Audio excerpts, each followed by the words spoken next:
This is the Northern Ireland Assembly Senate Chamber Programme Sound. This is the Northern Ireland Assembly Senate Chamber Programme Sound.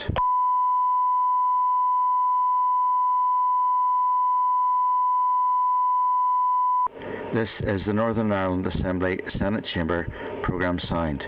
This is the Northern Ireland... So, we're live. Sorry, order, we're live. The committee is live. Okay, members, please stop. Can we focus on business at hand? Thank you very much. We're now, because we are now live and in open session. The meeting is open to the public. Members, welcome to the 6th meeting of the Committee for Finance in the 22 to 27 mandate. Members, the committee meeting will be recorded and broadcast throughout Parliament buildings and online. We have our first set of witnesses in front of us. We'll go through a couple of agenda items first. You people will see in their packs that we have, in addition to this first agenda item, we have I'm pleased to say the Minister and some senior officials giving us evidence from hopefully about 2 o'clock, and so that hopefully will be very useful for members. But before we do that, can I advise anybody in the public gallery and indeed members that you are welcome to use mobile devices as long as they are in airplane mode and all devices are muted and connect to Assembly Wi-Fi. Password details are available in gallery rules. It's not permitted to take photographs or record any of the meeting. Agenda item 1 is apologies. No apologies have been received. Agenda item 2 is declaration of interest. Would any member like to declare any interest? In that case, members, we will move on to the first substantive item. We're going to do some of the other business matters arising, etc., after oral briefing sessions. We now have a briefing from the Northern Ireland Statistics and Research Agency, NISRA, it's going to an oral briefing on the methodology used to record excess deaths and the use of the Coronavirus Act as a legislative vehicle. Now, there has been some obviously movement in plenary on this during the week. We did not, as an Assembly, approve the continued provisions of the overall overarching coronavirus legislation, but we had members had requested a particular briefing from NISRA on the recording of excess deaths. So, members, there's a clerk's memo and a departmental briefing paper at page 78 of your pack. The briefing paper covers 2 separate issues: the GRO's continuing use of that's the General Registrar's Office. Yes. Continuing use of the Coronavirus Act 2020 as a legislative vehicle to make secondary legislation around the registration of births, deaths and stillbirths, and the methodology and measurement of excess deaths. So, to the meeting, can I welcome Philip Wales, who is our Registrar General and Chief Executive of NISRA, Becky Riley, who's Assistant Registrar General, and Deborah Linus, who is Senior Principal Statistician at the Vital Statistics Branch. We're really delighted to have you here. This is a briefing that members did request, but you won't be offended if I say we're very keen to get promptly to the Minister. It's our first session with her at 2 o'clock. There will be some members who I think who want to ask questions. Would invite you to make an opening statement, but obviously with a polite emphasis on brevity, if possible. Philip, thank you. Very good, thank you, Chair. I am mindful of the time that we have this afternoon, so I'm going to keep my remarks brief. I'm going to focus specifically on the questions that you've asked me. I'm happy to come back to the committee at another time to talk about wider NISRA and GRO issues if that's the committee's wish. So the 2 things that you specifically asked about are quite different matters. The first is the use of the Coronavirus Act 2020 in the GRO in relation to the registration of deaths and stillbirths.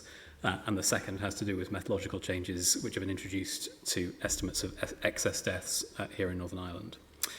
In relation to the first of those, the note I supplied in advance sets out the provisions that GRO has been using over the last 4 years, as well as a timetable of those provisions. These are quite tightly defined powers. They enable 2 specific things to happen in the registration process. The first is they enable the remote registration of deaths and stillbirths by informants without their physical signature, which is to say you can register the death of a loved one over the telephone without needing to come into a register office. The second thing they enable is the electronic transfer of documents between parties to the registration process, which is to say that rather than ferrying a piece of paper from the doctor to the registration office and a separate one from the registration office to the undertaker, that happens in the background electronically.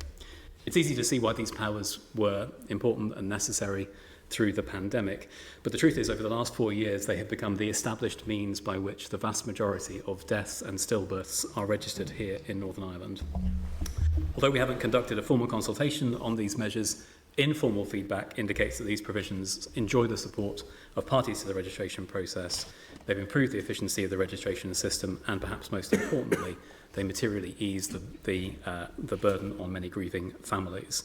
They might seem like small things, but not needing to attend in person, being able to do things over the phone, and having someone else take care of some of the paperwork in the background are all things that can make this process easier. In view of the importance of these provisions, it's right that we should work to make them permanent. I know that this was discussed in the committee previously and in the Assembly earlier this week. Notwithstanding the vehicle by which these changes have arrived, they enable a modern, digital and empathetic registration service and take us forward. Approval to proceed with the drafting of the required legislation to make these provisions permanent was granted in January, ahead of the return of the Assembly. That approval has been refreshed following the arrival of the Minister, and work will commence shortly to develop the required secondary legislation. As the pack outlines, we think that 2 pieces of secondary legislation are required. The first that uses the Electronic Communications Act 2001 to amend the Births and Deaths Registration Northern Ireland Order 1976 to enable the electronic transfer of documents. Is that Northern Ireland legislation? It is, yes. That was passed in the Assembly here 21 years ago, or 2 years ago. Yeah, that's correct. Yeah, it's a sister act to that of the UK Parliament, I believe. Okay. The second piece of secondary legislation concerns the Civil Registration Regulations 2012, and that will enable the registration to take place without someone needing to be physically present. To allow the time and space to take these changes forward, we expect to bring forward a further and, we hope, final extension of the existing coronavirus powers to September 2024, and we look forward to working with the committee and we hope with the Assembly to ensure that those provisions can be passed and we can continue to provide the current service. Turning to the second matter more briefly, the committee sought briefing on the changes to methods for excess deaths in Northern Ireland. These statistics gained prominence during the pandemic when they were scrutinised very heavily. Their shortcomings and limitations were a matter of debate at that time as well. As the briefing note sets out material at length on this matter, I don't propose to summarise it, but I will say 3 things that I hope will serve to frame discussion. Firstly, it's worth saying explicitly, nothing in the methods changes that we've introduced impact on the number of deaths recorded here in Northern Ireland. The actual number of deaths in Northern Ireland arises from the number of deaths that's been registered here. Those are unrevised and unchanged following our methods work.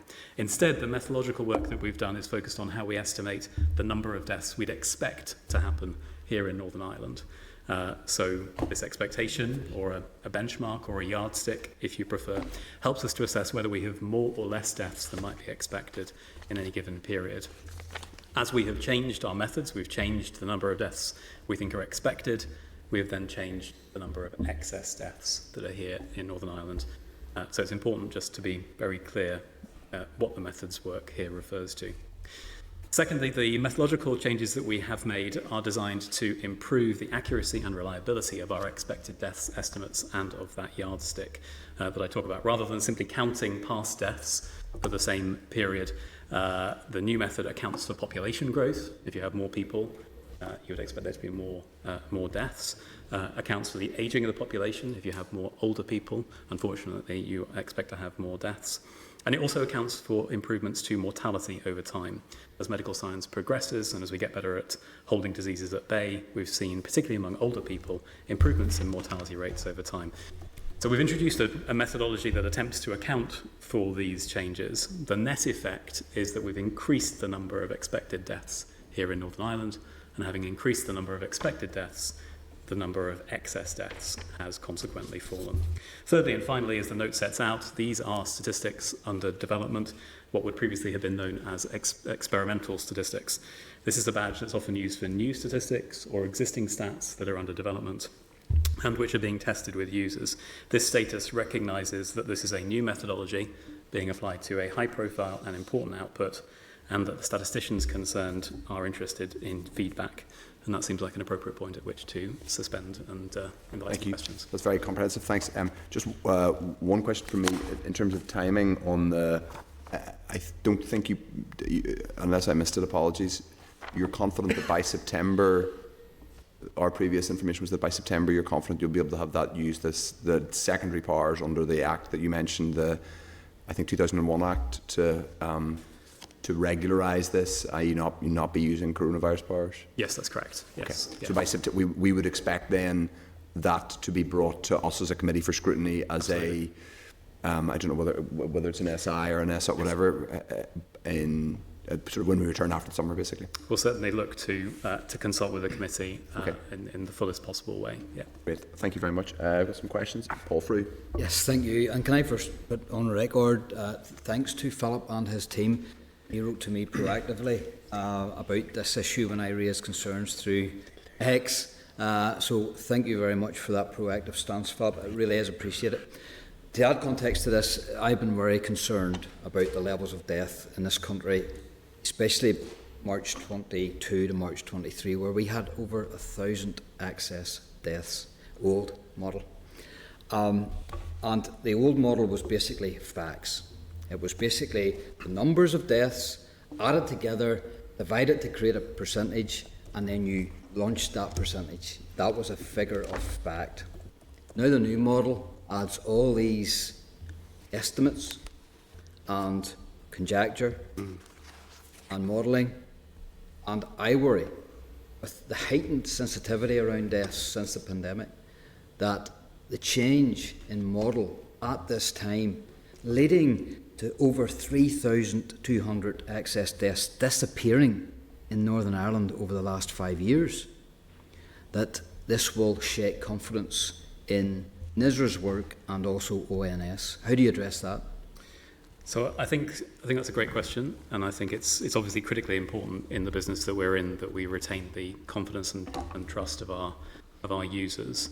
The work that's come to fruition and the changes that were introduced recently was started as a consequence of that debate that we had in the course of the pandemic, where the methods that we were using, which you're right, simple, understandable, explainable to the person on the street, were put under scrutiny, and where, in particular, we ended up with differences in treatments across parts of the UK. So there is a troubled background, if you like, to this set of measures. But when you have a troubled background to the set of measures, the right thing, I think, for a measurement expert to do is to sit down and ask, well, what are the things that we need to do to improve it? And to ask that question and to get expert input in the way that this set of changes and methods has emerged from an expert working group led by ONS under the guidance of the National Statistician. It's looked at the way we were doing things before, and it's looked at a whole range of different options to improve the measurement. It has landed on a way forward, a modelling way forward. You're right, it is more complicated than previously. It's not the most complicated model that was proposed. It's not the simplest one either, though, certainly.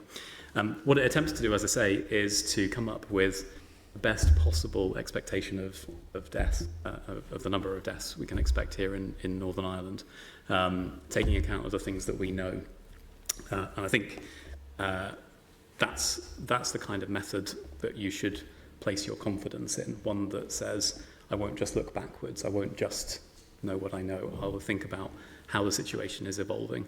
I think I would point you to table 3.3 in the packs, because I think there's a really important point embedded in here. If we do expected deaths correctly, then the number of deaths, absent a pandemic, should be roughly the same as the number of deaths that occurs. So expected deaths and actual deaths should be pretty close. If you look at and that means that excess deaths should be roughly zero over a long period. If you look at the old method, the middle column in table 3.3, you can see that for a decade, we were projecting that there were excess deaths in Northern Ireland. In other words, the expectation, the forecast that we were producing was too low every year for a decade. If the Bank of England produce an inflation forecast that is systematically too low, then people would say to them, you're systematically too low. If the OBR projected that the public finances were systematically better than they were, they'd say to them, your method isn't good enough, you need to go away and look at it. And that's what we've done here. The right-hand column here, sorry, Paul. Yeah. So the right-hand column here, you can see that in 5 of the last 13 years, including the period when we had a pandemic, we've now got negative excess deaths. So the expectation of deaths is now much closer to expected deaths, total deaths as recorded. And I think that's a sign that the method is better. Yeah, and I get that, because quite frankly, what you were doing was measuring average deaths, and you called them excess deaths. So I can understand that wanting to be changed, but would it not have been easier to just produce that factual average death, and then from that figure publish modelling or trends that weighted population growth, mortality rates, population ageing? Whereas what we produce now is we went from a very basic sum that I could understand to this, which is horrific. And what that there then produces is this. And if this is expected deaths with trends, how did we get it so wonky from 2019, 2020, where we have really reduced the expected deaths to it shooting up 21, 22, 23. The very years where I have identified a real concern and problem with excess deaths, you have actually heightened the expectation of deaths, which then means that when I say there's 1,000 deaths, excess deaths from March 22 to March 23, and I'm really concerned and I need somebody to investigate it, you're not the investigators, you're the collectors, and I get that 100%, but someone should be investigating this. But they then can point to me and say, we don't have a problem. Mm-hmm. So I think explainability was one of the key features of the methods work that was put forward. And although you're right, to a lay audience, it does look horrific, to use your words. It is fairly standard statistical practice. What is really important, though, is when we do this kind of work that we explain it really clearly.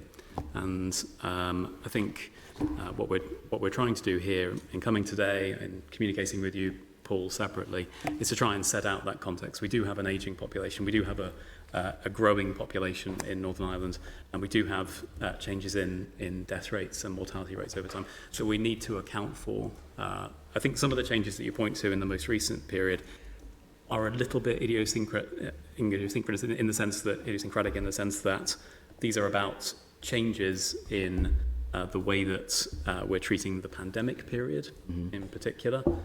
So when we've moved away. You've reduced the expected dates during the pandemic years, and you've increased the expected deaths straight after the pandemic.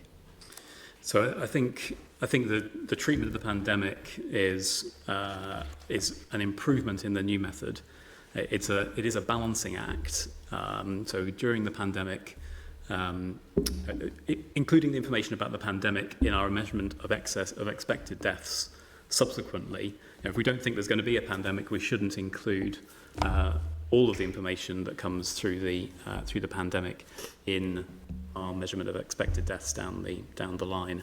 But there is information in 2020 and 2021 about the deaths that have taken place that explain something about the mortality rate of the population, COVID notwithstanding. So it's important that we try and capture as much of that as we can. Can I take you just on one of the issues that you raised as a problem, and I can get that, which is the population growth. So between 2012 and 2022, 10-year period, the population grew by 4.7%. But from 2020 to 2023, which is probably a more relevant area, the Northern Ireland population has only increased by 0.8%. So within this new baseline mortality, it seems to be that, what I can work out, it's increased by 9%. So how do you get that 9% when in the last 10 years we've only increased by 4.7, and more recently it's only been 0.8? So I think it's a really good question. I think the answer here is embedded in the comparison. So expected deaths in 2022 and 2023 have risen, and the part of the reason why they've risen is because we're now counting deaths in 2020 and 2021 that we weren't previously under the old method. Previously, we just excluded all of 2020 at the UK level. We just said, not Northern Ireland, though. Not in Northern Ireland. Both theories were provided in Northern Ireland. That's correct.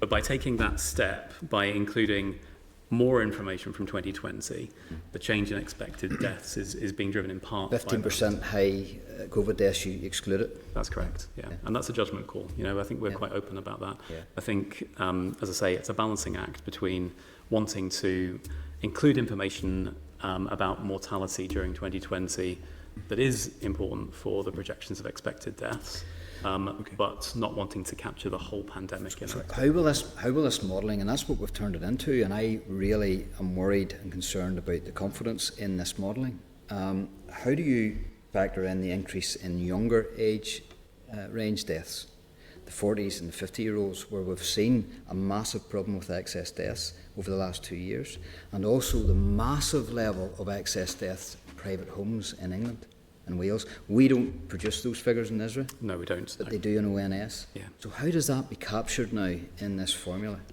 And I suppose for confidence, and I'll end here, Chair, because I don't want to go over. I've been very grateful for your time. Yeah. What will you actually publish? You'll publish the registered deaths, but will you then publish only the expected deaths, having went through this convoluted equation?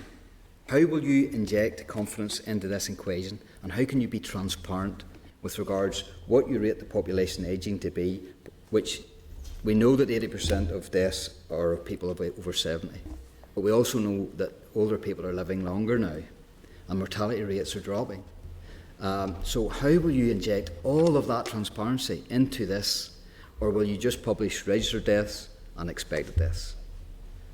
So we will be as transparent as we can be about the model and the methods that we are using. Indeed, that's the logic for the things that we published around the publications just recently. It's why we're here today, to try and talk about them.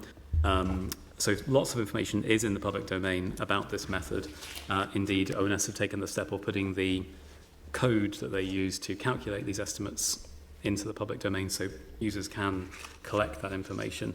There is also there are also plans to publish some age breakdowns, looking at expected deaths and excess deaths that will help to inform these discussions and be open about what you're. Surely we aren't expecting to see the deaths that we are seeing at 40 years old and 50-year-olds, and we've been seeing those this last 2 years.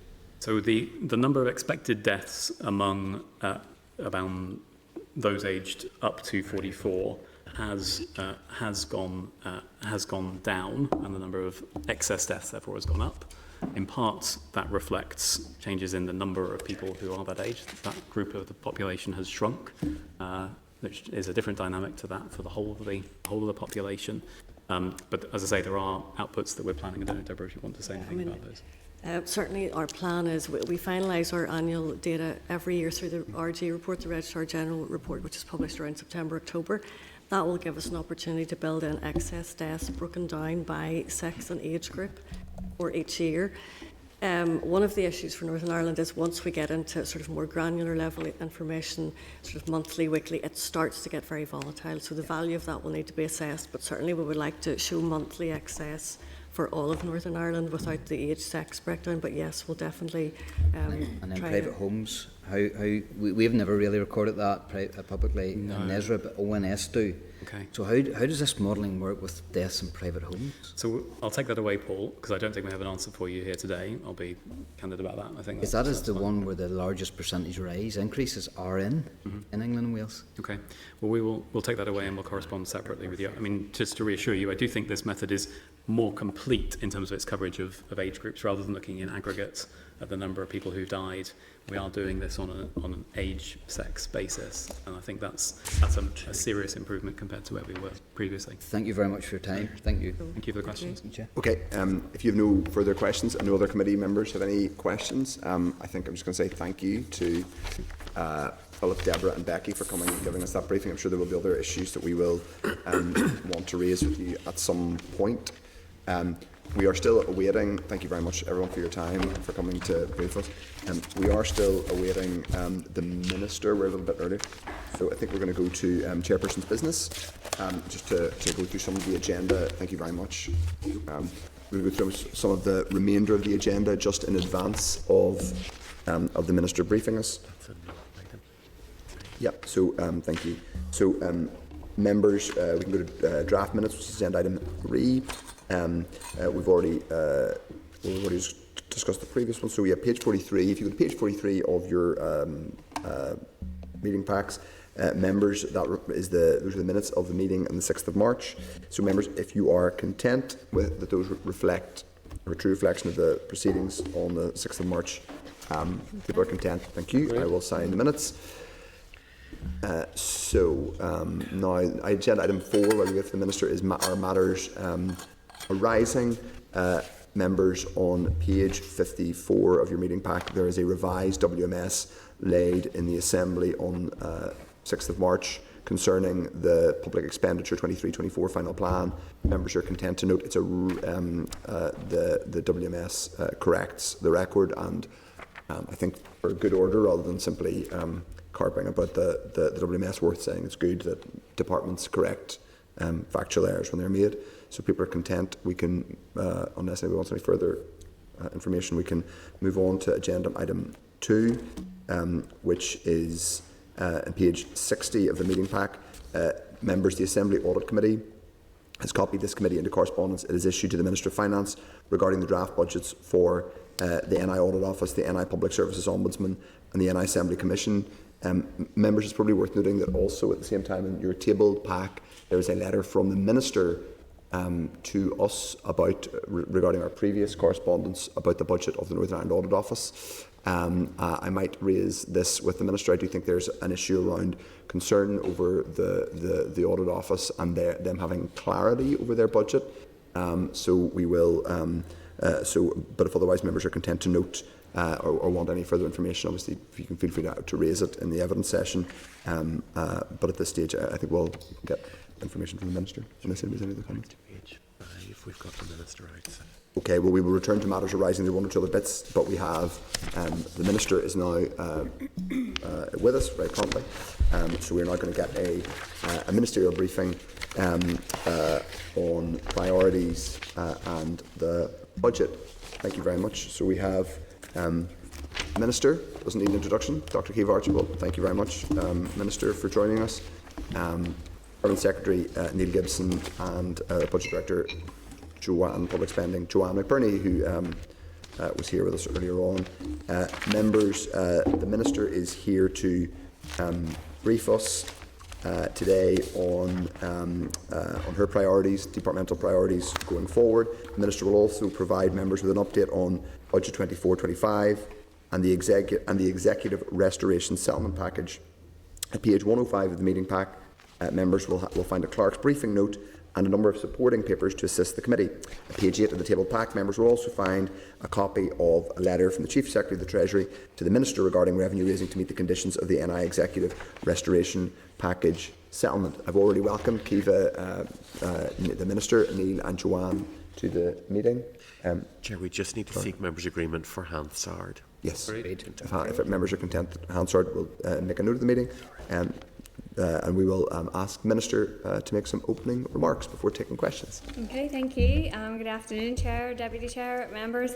I really welcome the opportunity to meet with you today. I want to update you on my first number of weeks in office, address some of the most pressing issues and discuss how collectively we can work together. So, Chair, my opening remarks might be a little bit longer than usual, but okay. I'm keen to give the committee an overview of the early challenges and actions. There'll be plenty of time, so I think that's fine. Thank you for seeing us, so go ahead. So having held the role of Chair of the Economy Committee, I understand and value the importance of the role of scrutiny committees. I know many of you will have had the opportunity to meet with Permanent Secretary Neil Gibson and officials like Joanne here during the absence of an executive, and I thank the DOF team for their visible leadership, unstinting commitment and continued delivery during the political hiatus. I entered politics, I suppose, like all of us, because we want to help people, and I believe the Department of Finance has a massive role to play in terms of the finances, but also how we help and enable other departments to deliver. The challenges facing us are big in scale and they're complex, but by working collectively with my ministerial colleagues, with ministers in the north, south, east and west, and I've had the opportunity to meet with my colleagues in the south, Minister Donoghue and Minister McGrath, and also my counterparts in Scotland and Wales and the Chief Secretary to the Treasury. Obviously this committee and the Assembly, I think working together will be better placed to make a positive difference. I want to build relationships and to be in problem-solving mode, and to do this, workers are clearly essential. So our public sector workers are at the heart of our service delivery, and that's why the Executive was united on the need to resolve public sector pay. My first meetings on taking up office included civil service unions and wider public sector union representatives. One of the first actions I took was to seek flexibility from the Treasury around the funding available for the financial package to deal with departmental overspends and public sector pay. Getting this flexibility meant that the amount the Executive could allocate for pay was over £100 million more than was originally provided for in the financial package. I was pleased the Executive supported the proposal to allocate £688 million towards public sector pay and £380 million for departmental pressures. It was important to me that we went as far as we could on pay, and that's what we did as an Executive, signalling that we appreciate and rely on our public sector workers. Gaining Executive agreement to these departmental allocations meant departments could immediately begin to take forward negotiations to agree public sector pay awards for 2023-24, and I hope to see these concluded as quickly as possible so workers can get the pay awards that they're entitled to. I moved quickly to secure Assembly agreement on the budget bill. Unfortunately, having to deal with the outworking of the Secretary of State's budget that I inherited and the timing in the financial year meant I had no choice but to expedite the bill at pace to avoid departments running out of cash. This was not my preferred way of doing business, nor a sign of things to come. I thank the committee for approving the budget bill within the time frame. The alternative, in my view, that departments run out of money would have been catastrophic. And I assure the committee you will be provided with as much time as feasible to scrutinise the 2024-25 budget. I have shared with you my correspondence with the Chief Secretary to the Treasury, setting out my concerns on the conditionality attached to the financial package. I had a constructive meeting with the Chief Secretary to the Treasury on the 28th of February. Treasury's position remains that the write-off of the £559 million is conditional on raising income through local revenue and the production of a sustainability plan. It's my strong view, and one that's shared by my Executive colleagues, that the £559 million of debt exists primarily due to the underfunding of public services. However, starting the 2025-26 budget in deficit of that quantum would do lasting damage to our public services. So we must ensure sustainable finances so we can deliver high quality public services, and underpinning this, and I'm very firm in this view, must be a commitment to funding on the basis of need.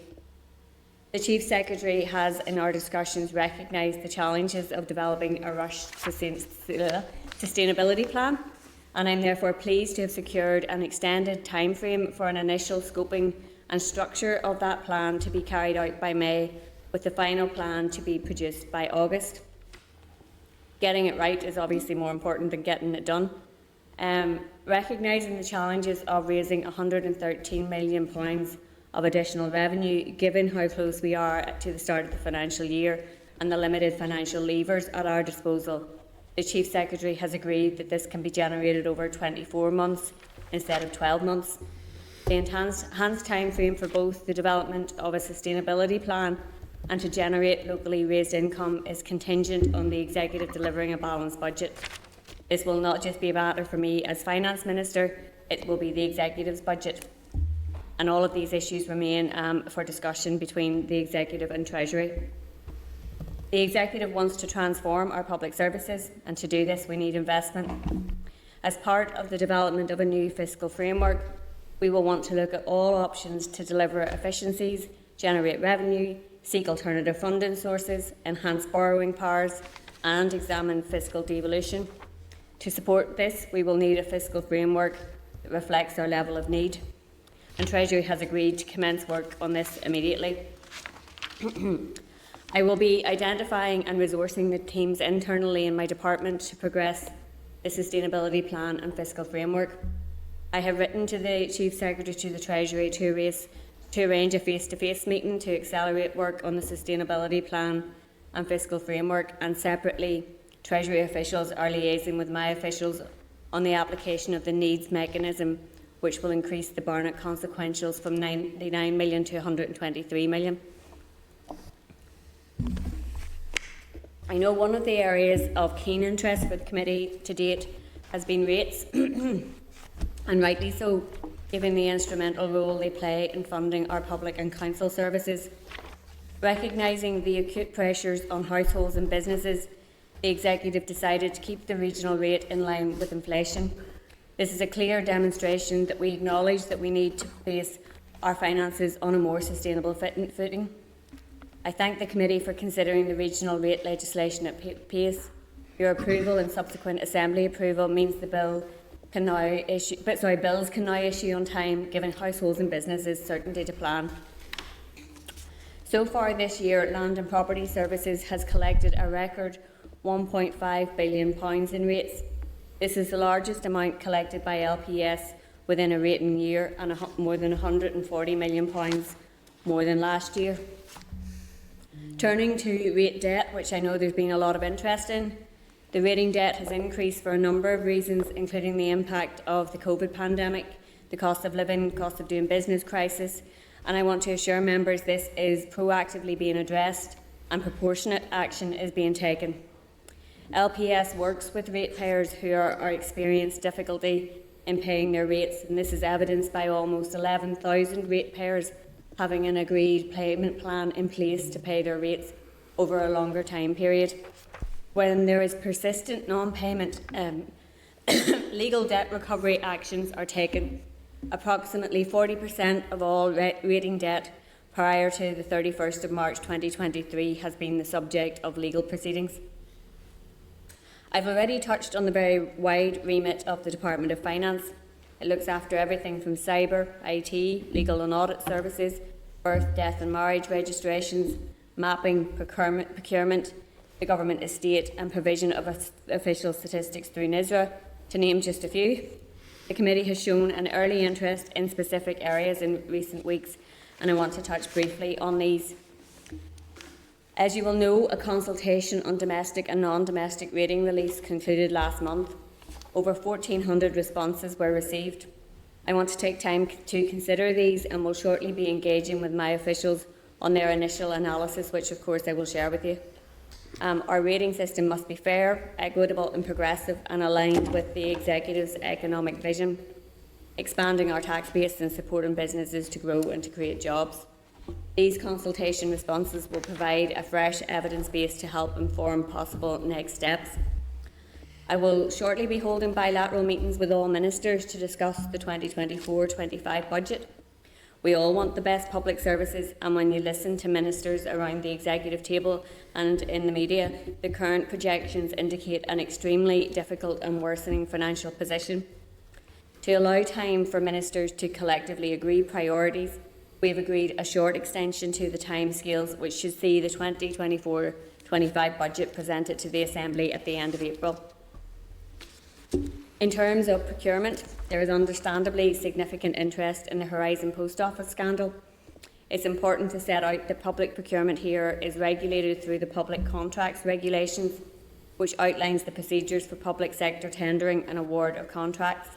My officials are working closely with Cabinet Office regarding the issues raised during the public inquiry into the Horizon contract between Fujitsu and the Post Office, and the situation will be reviewed following the outcome of the inquiry.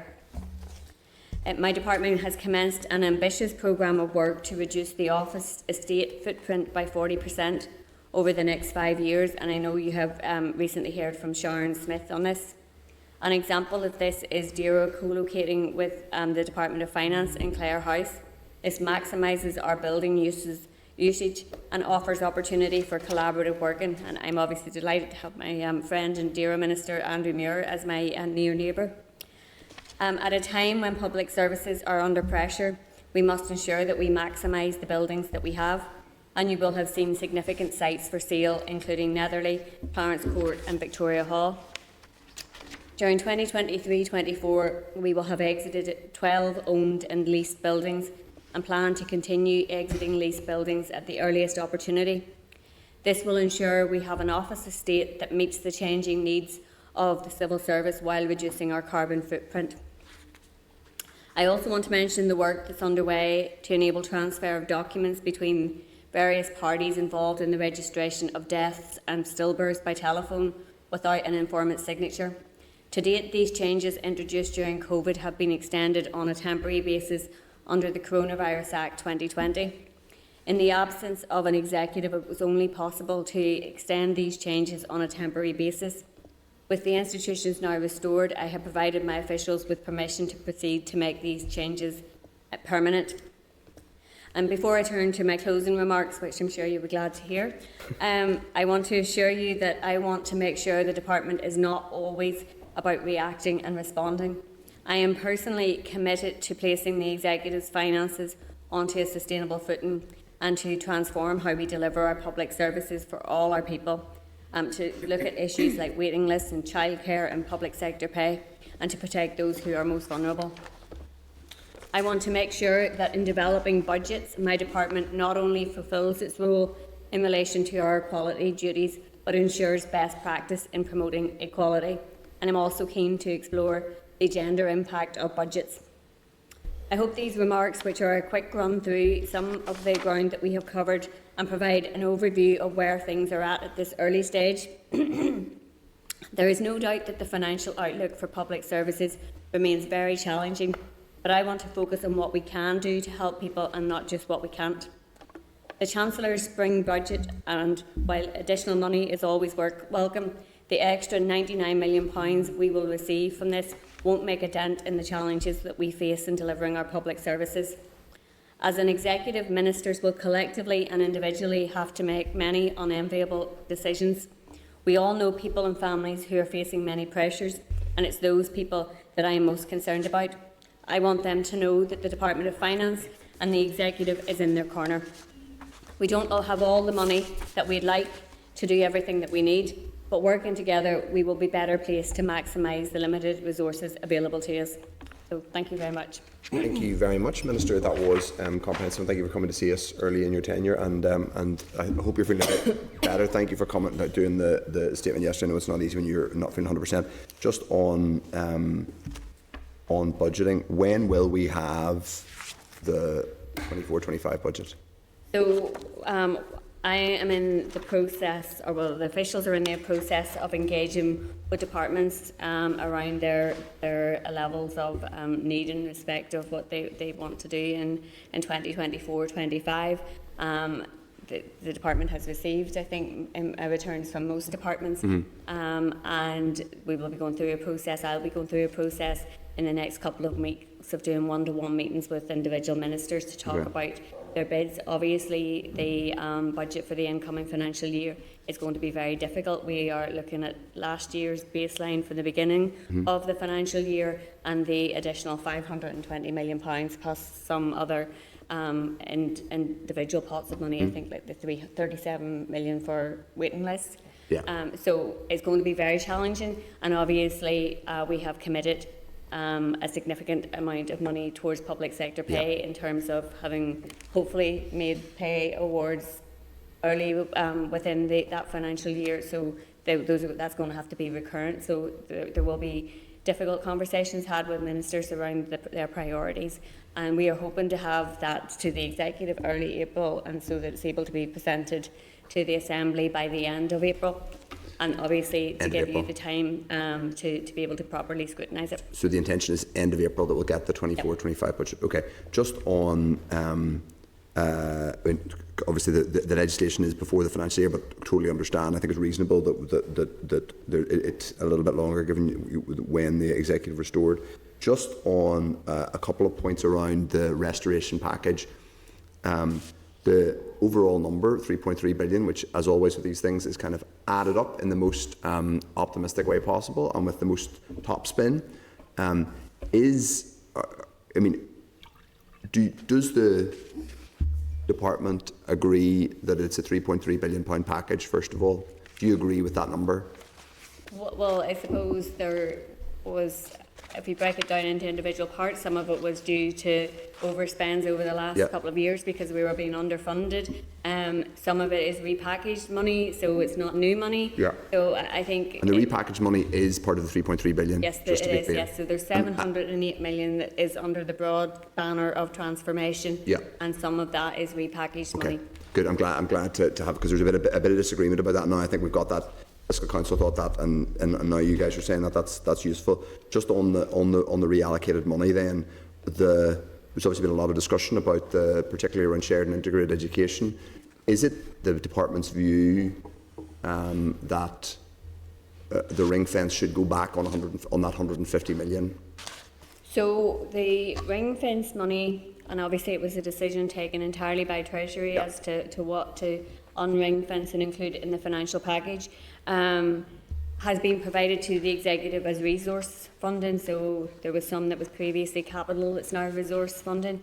And so it will be for the executive to decide how that money is going to now be spent. There was obviously, it came from a number of different sources in terms of what has been unring fenced.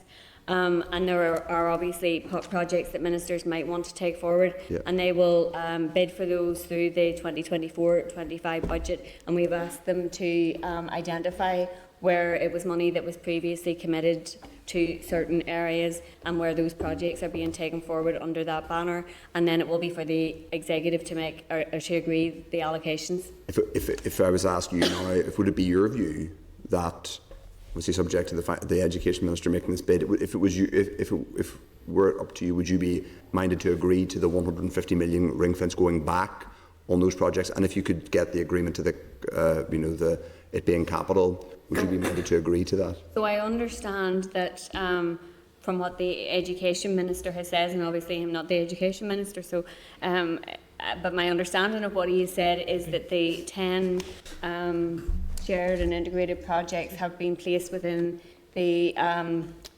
department's capital programme, and the Stroll project is the one that the Minister is talking about, the 150 million being earmarked towards, and so that will be considered as part of the 2024-25 budget. Obviously there are huge pressures not only on our resource money but also in terms of our capital spend, and we got no additional allocation in the spring budget from the Treasury in relation to capital, so we are under pressure on both. Fair enough, but just that's not the executive position is not that there should be the 150 million should be restored to shared and integrated unless that changes, unless the finance or the Education Minister says he wants to do that. Yes, that's the case. So the case is that the money will have to be bid for as part of the 2024-25 budget process, and at this moment in time we are still receiving bids, and all of those will have to be considered in the round in respect of that. Okay.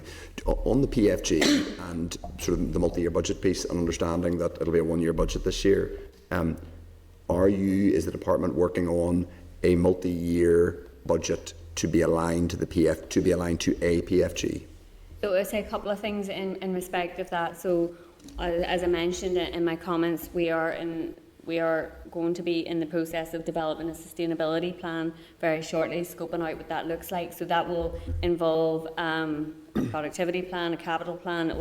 It will have numerous components to it, and that will, I suppose, be a framework for moving forward in terms of budget, but also the delivery of public services.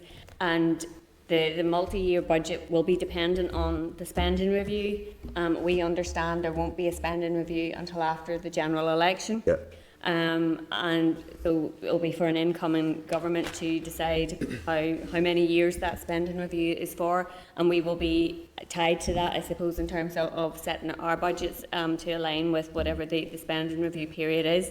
It's certainly my perspective that we would want to have a multi-year budget, that goes without saying, but that we would want to have it aligned to a programme for government, because that's where you're going to get your best delivery. And I suppose in terms of this year, we'll be guided by the executive's priorities that it sets in terms of the allocations that we're trying to make. Would it be one-year priorities though, rather than a kind of multi-year? Well, I'm not sure that the executive has yet taken a position on whether priorities will be for 1 year or for the mandate, but we'll be guided by the executive's priorities.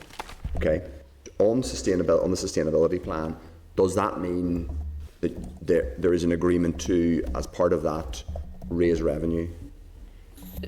There isn't a agreement around what the sustainability plan is, okay. But the sustainability plan will have several components to it, and having a balanced budget within the sustainability plan will be part of how we move forward. Neil, do you want to Is the 113 is the sustainability plan part of delivering the 113? No, the two separate components. So the 113 million is tied to the 559 million of debt. And as it says, we don't, as an executive, don't accept that there should be conditions attached to that. Yeah. The Treasury obviously take a different position, and we have achieved some flexibility on that. The sustainability plan is a separate piece, and it is a piece that, as an executive, we want to deliver on because it's part of us being able to deliver transformation, and we're keen to get that work underway.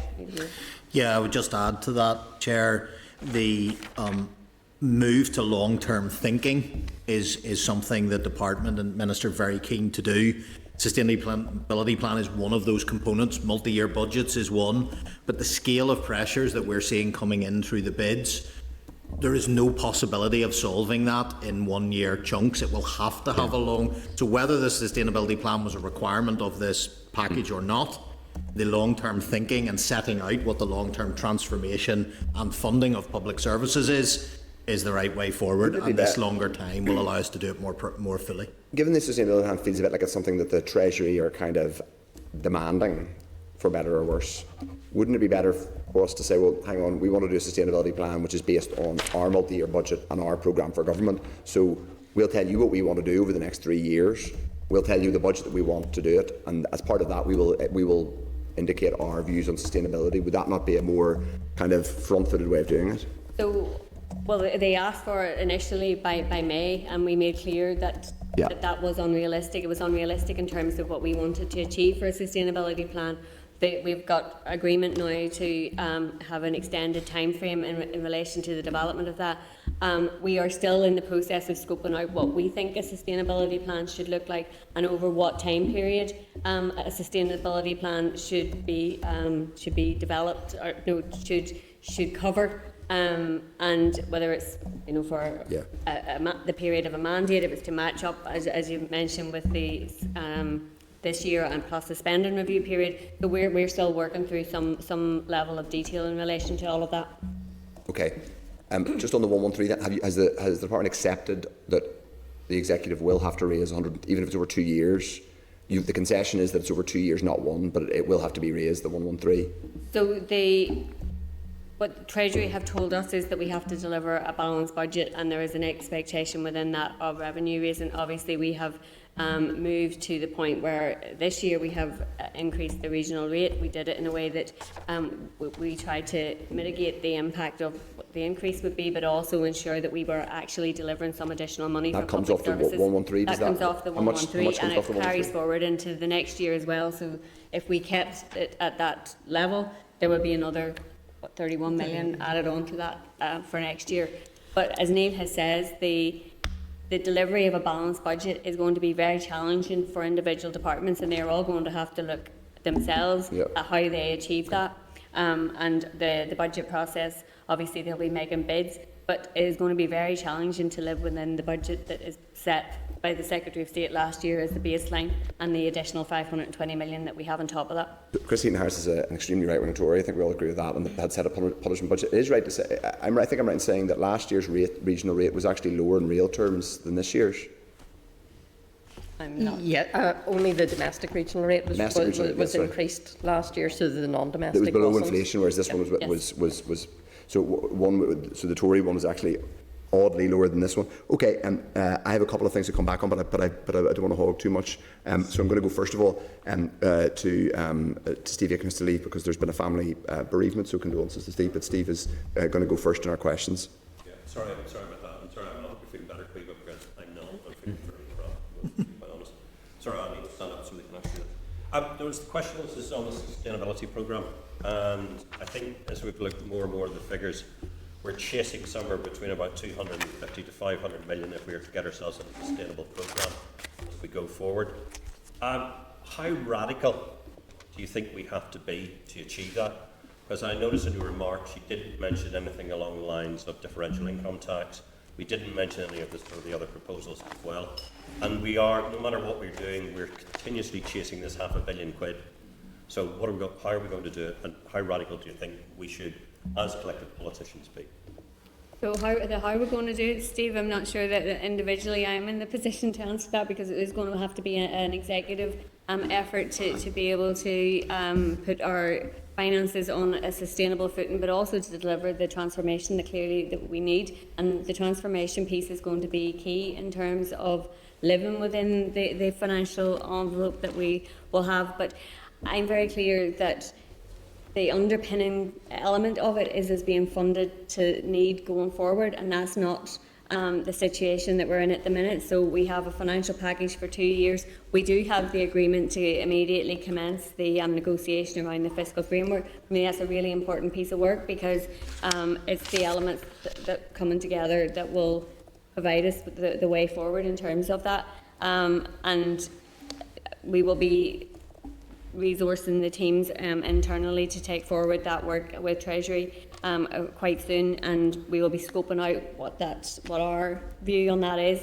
So there's a few elements to it, like new fiscal reserve, additional borrowing powers, and increased fiscal devolution as well. And obviously the Fiscal Commission did its work. It made recommendations. There has been a consultation on those recommendations, and officials will be providing me with input in relation to that, and I'll be wanting to bring something to the executive of that, because different parties will have different positions, and we need to try to get an agreed position on what it is that we want to put to Treasury to that. But clearly improving the levers that are at our disposal will help us to better manage our public finances and to be able to deliver the high quality public services that people expect and deserve. Yeah, absolutely. Sorry, Minister, thank you very much indeed. This year, I've been recently talking with Mark Directford, and one of the problems it is, because we've talked quite rightly our need and level of need, which is very clear. But the Welsh burden, they pay substantially more taxes per head of population than we do.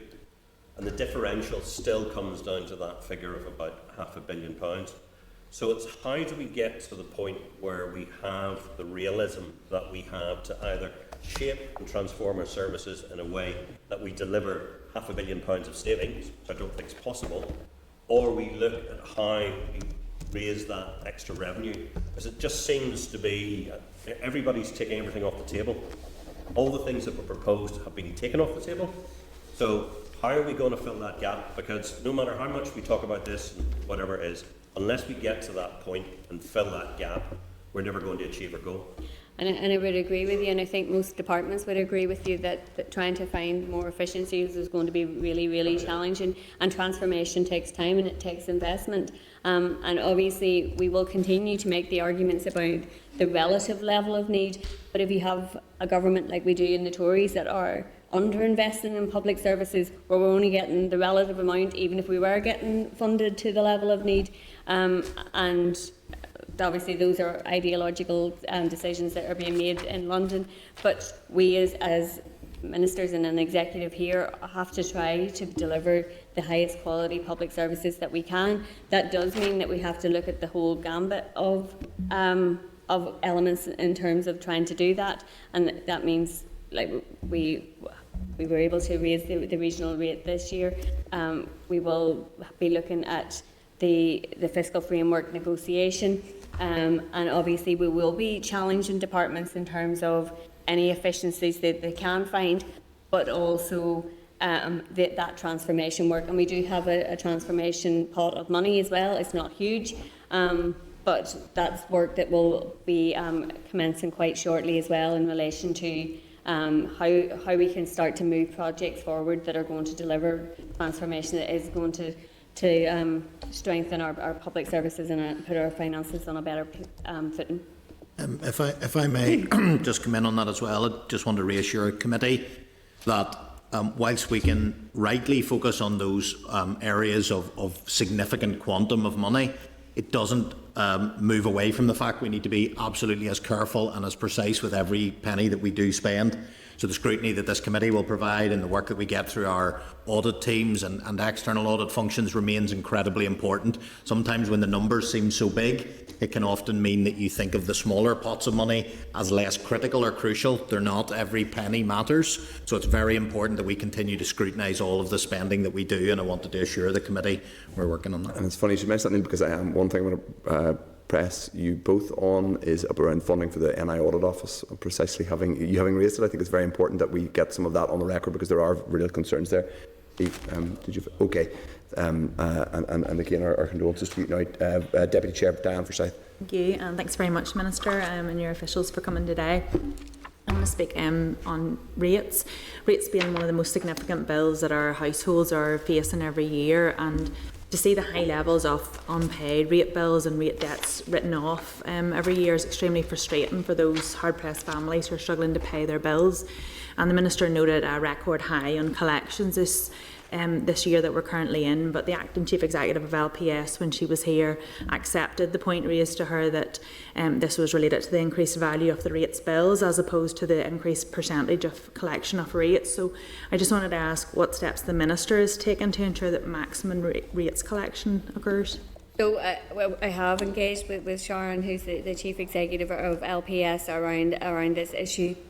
Obviously, there were a number of reasons why rate debt has went up, and people were in a really difficult position. Businesses were in a difficult position through the pandemic and the cost of living and the cost of doing business. And it's important to, I suppose, emphasise that those people with payment plans are also included in the rate debt element. So there's a proportion of that which is people who are bought into plans to pay off their debt.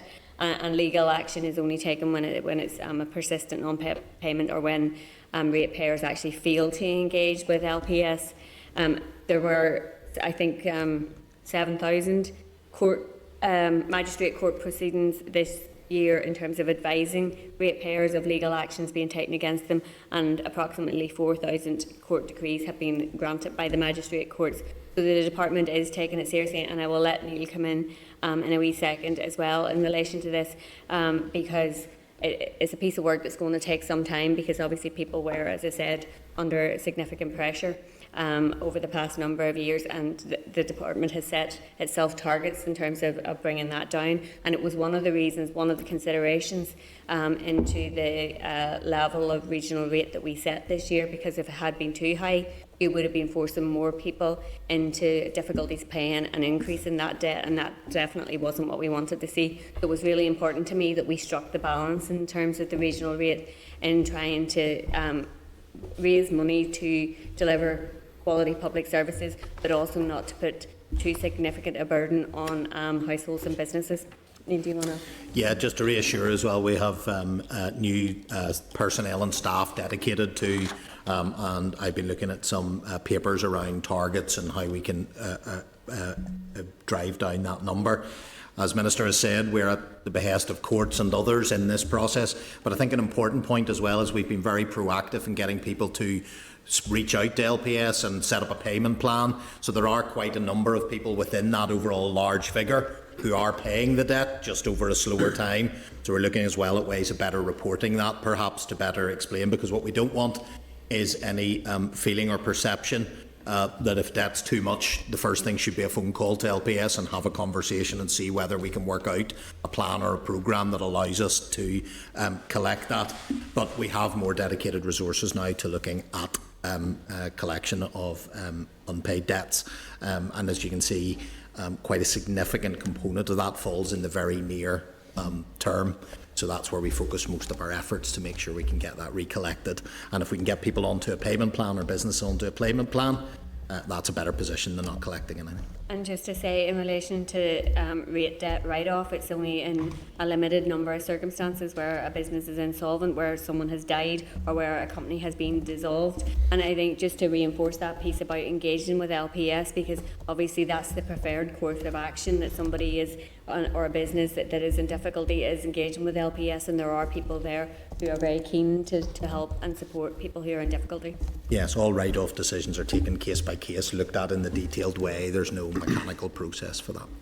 Thank you. And people obviously deserve value for money for their rates and to feel confident in the fact that they're getting that. And I just wonder, could the Minister clarify if the burden of the unpaid rates or the write-offs is being redistributed to homes or businesses who are already struggling to pay? It's not my understanding that that's the case now. No, it's not. Okay, thank you. And businesses currently facing a lot of pressures, and whenever they're facing these crises, the rates bills are one of the biggest bills that they have. So a temporary exemption for rates for certain types of businesses could give them huge relief and save them, in fact, and whenever they're in extreme pressure. And I wonder, would the Minister, or has the Minister considered introducing a rates exemption for childcare settings in the short term, as this industry is currently facing a crisis? So clearly that is a sector that is struggling at the minute, and is one that we see examples of that with settings closing, and something that, as part of the childcare strategy, supporting those providers is going to be really important. But the rates revenue raising consultation that was conducted, we will be considering the responses that came in through that consultation. And I'll be meeting officials next week for initial feedback in relation to that. I think it's important that we use that evidence base to look at the rating system going forward, and any changes to the rating system would require more consultation and legislation. I will be engaging with my officials around anything that can be done in the interim, but the kind of longer term piece that I'm very keen on is that we look at how we are aligning the rating system with the economic vision that we have, how we are talking about increasing our tax base and having more businesses that are paying into the rating system, and more businesses creating jobs as well. So to me, it's important that the two things align. Thank you. And I welcome the Minister's comments around working hard for a better financial package for Northern Ireland and more sustainable footing. And I just wanted to ask, is the Minister advocating to Treasury that Northern Ireland has moved on to a similar funding model to Wales and afforded the same protections as they have?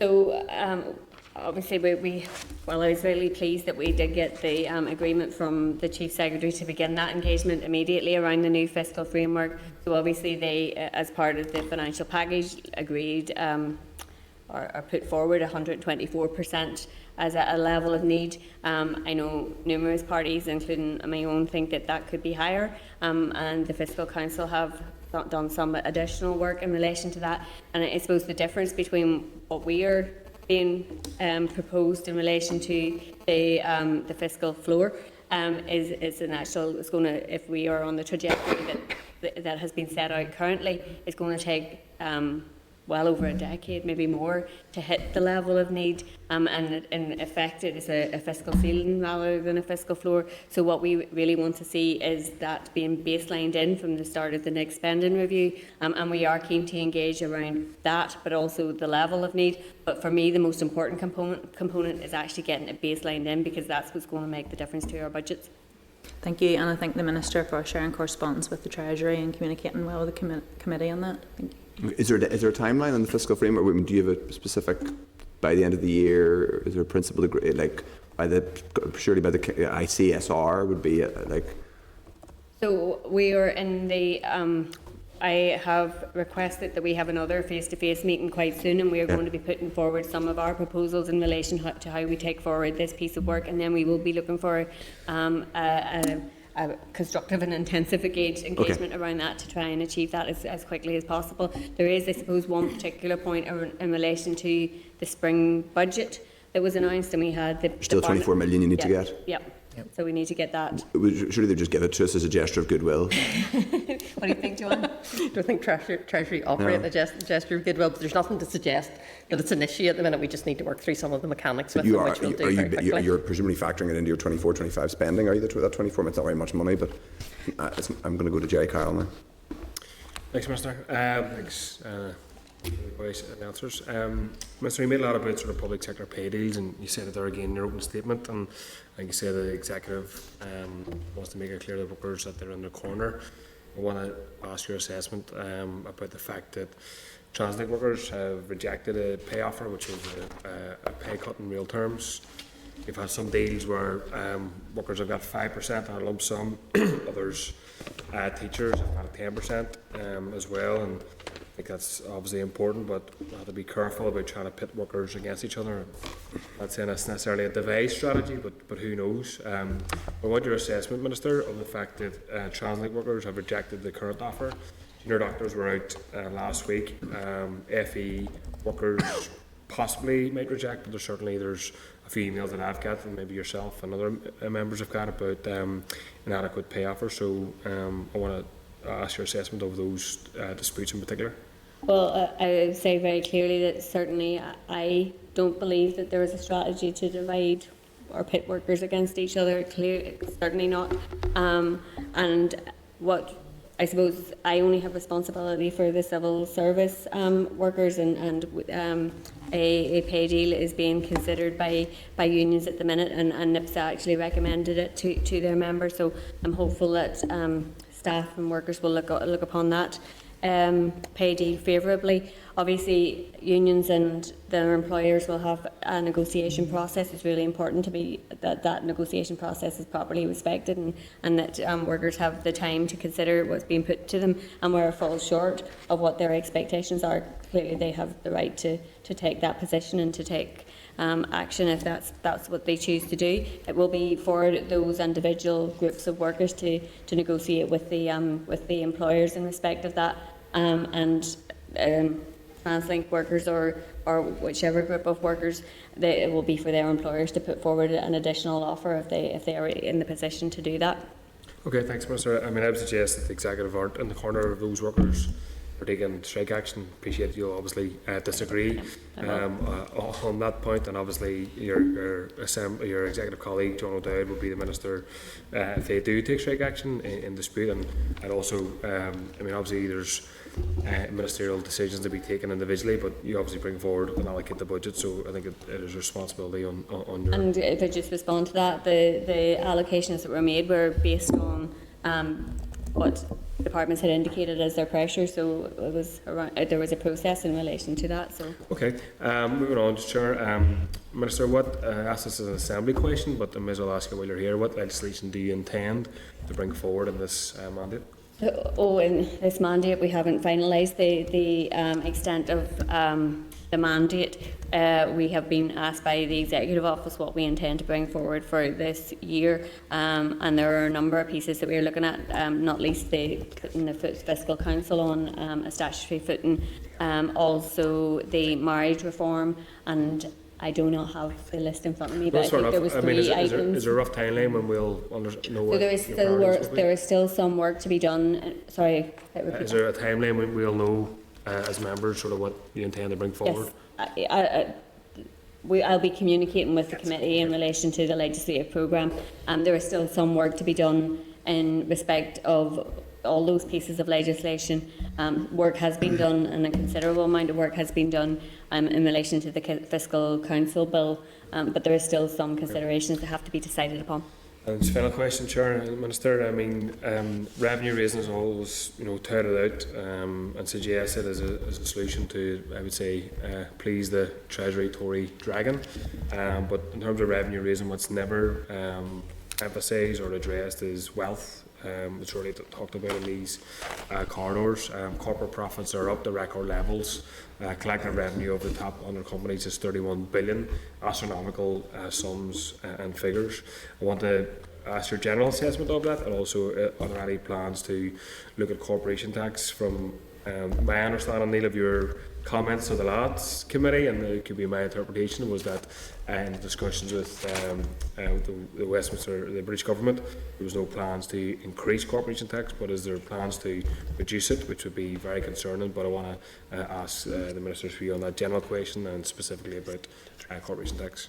So I suppose we do have limited powers in terms of revenue raising, and in terms of particularly our tax raising powers, and in respect of what is often trotted out in terms of revenue raising, very often it's charges that would be punitive on people, and rightly some of those have been rejected. In relation to additional powers that we will look at. As I said, I'll consider the recommendations of the Fiscal Commission across the full range of taxes and bring proposals to the Executive in relation to the additional fiscal powers that we might seek. As you will know, the Economy Minister recently said that he doesn't see corporation tax playing a part anytime soon in terms of our economic levers.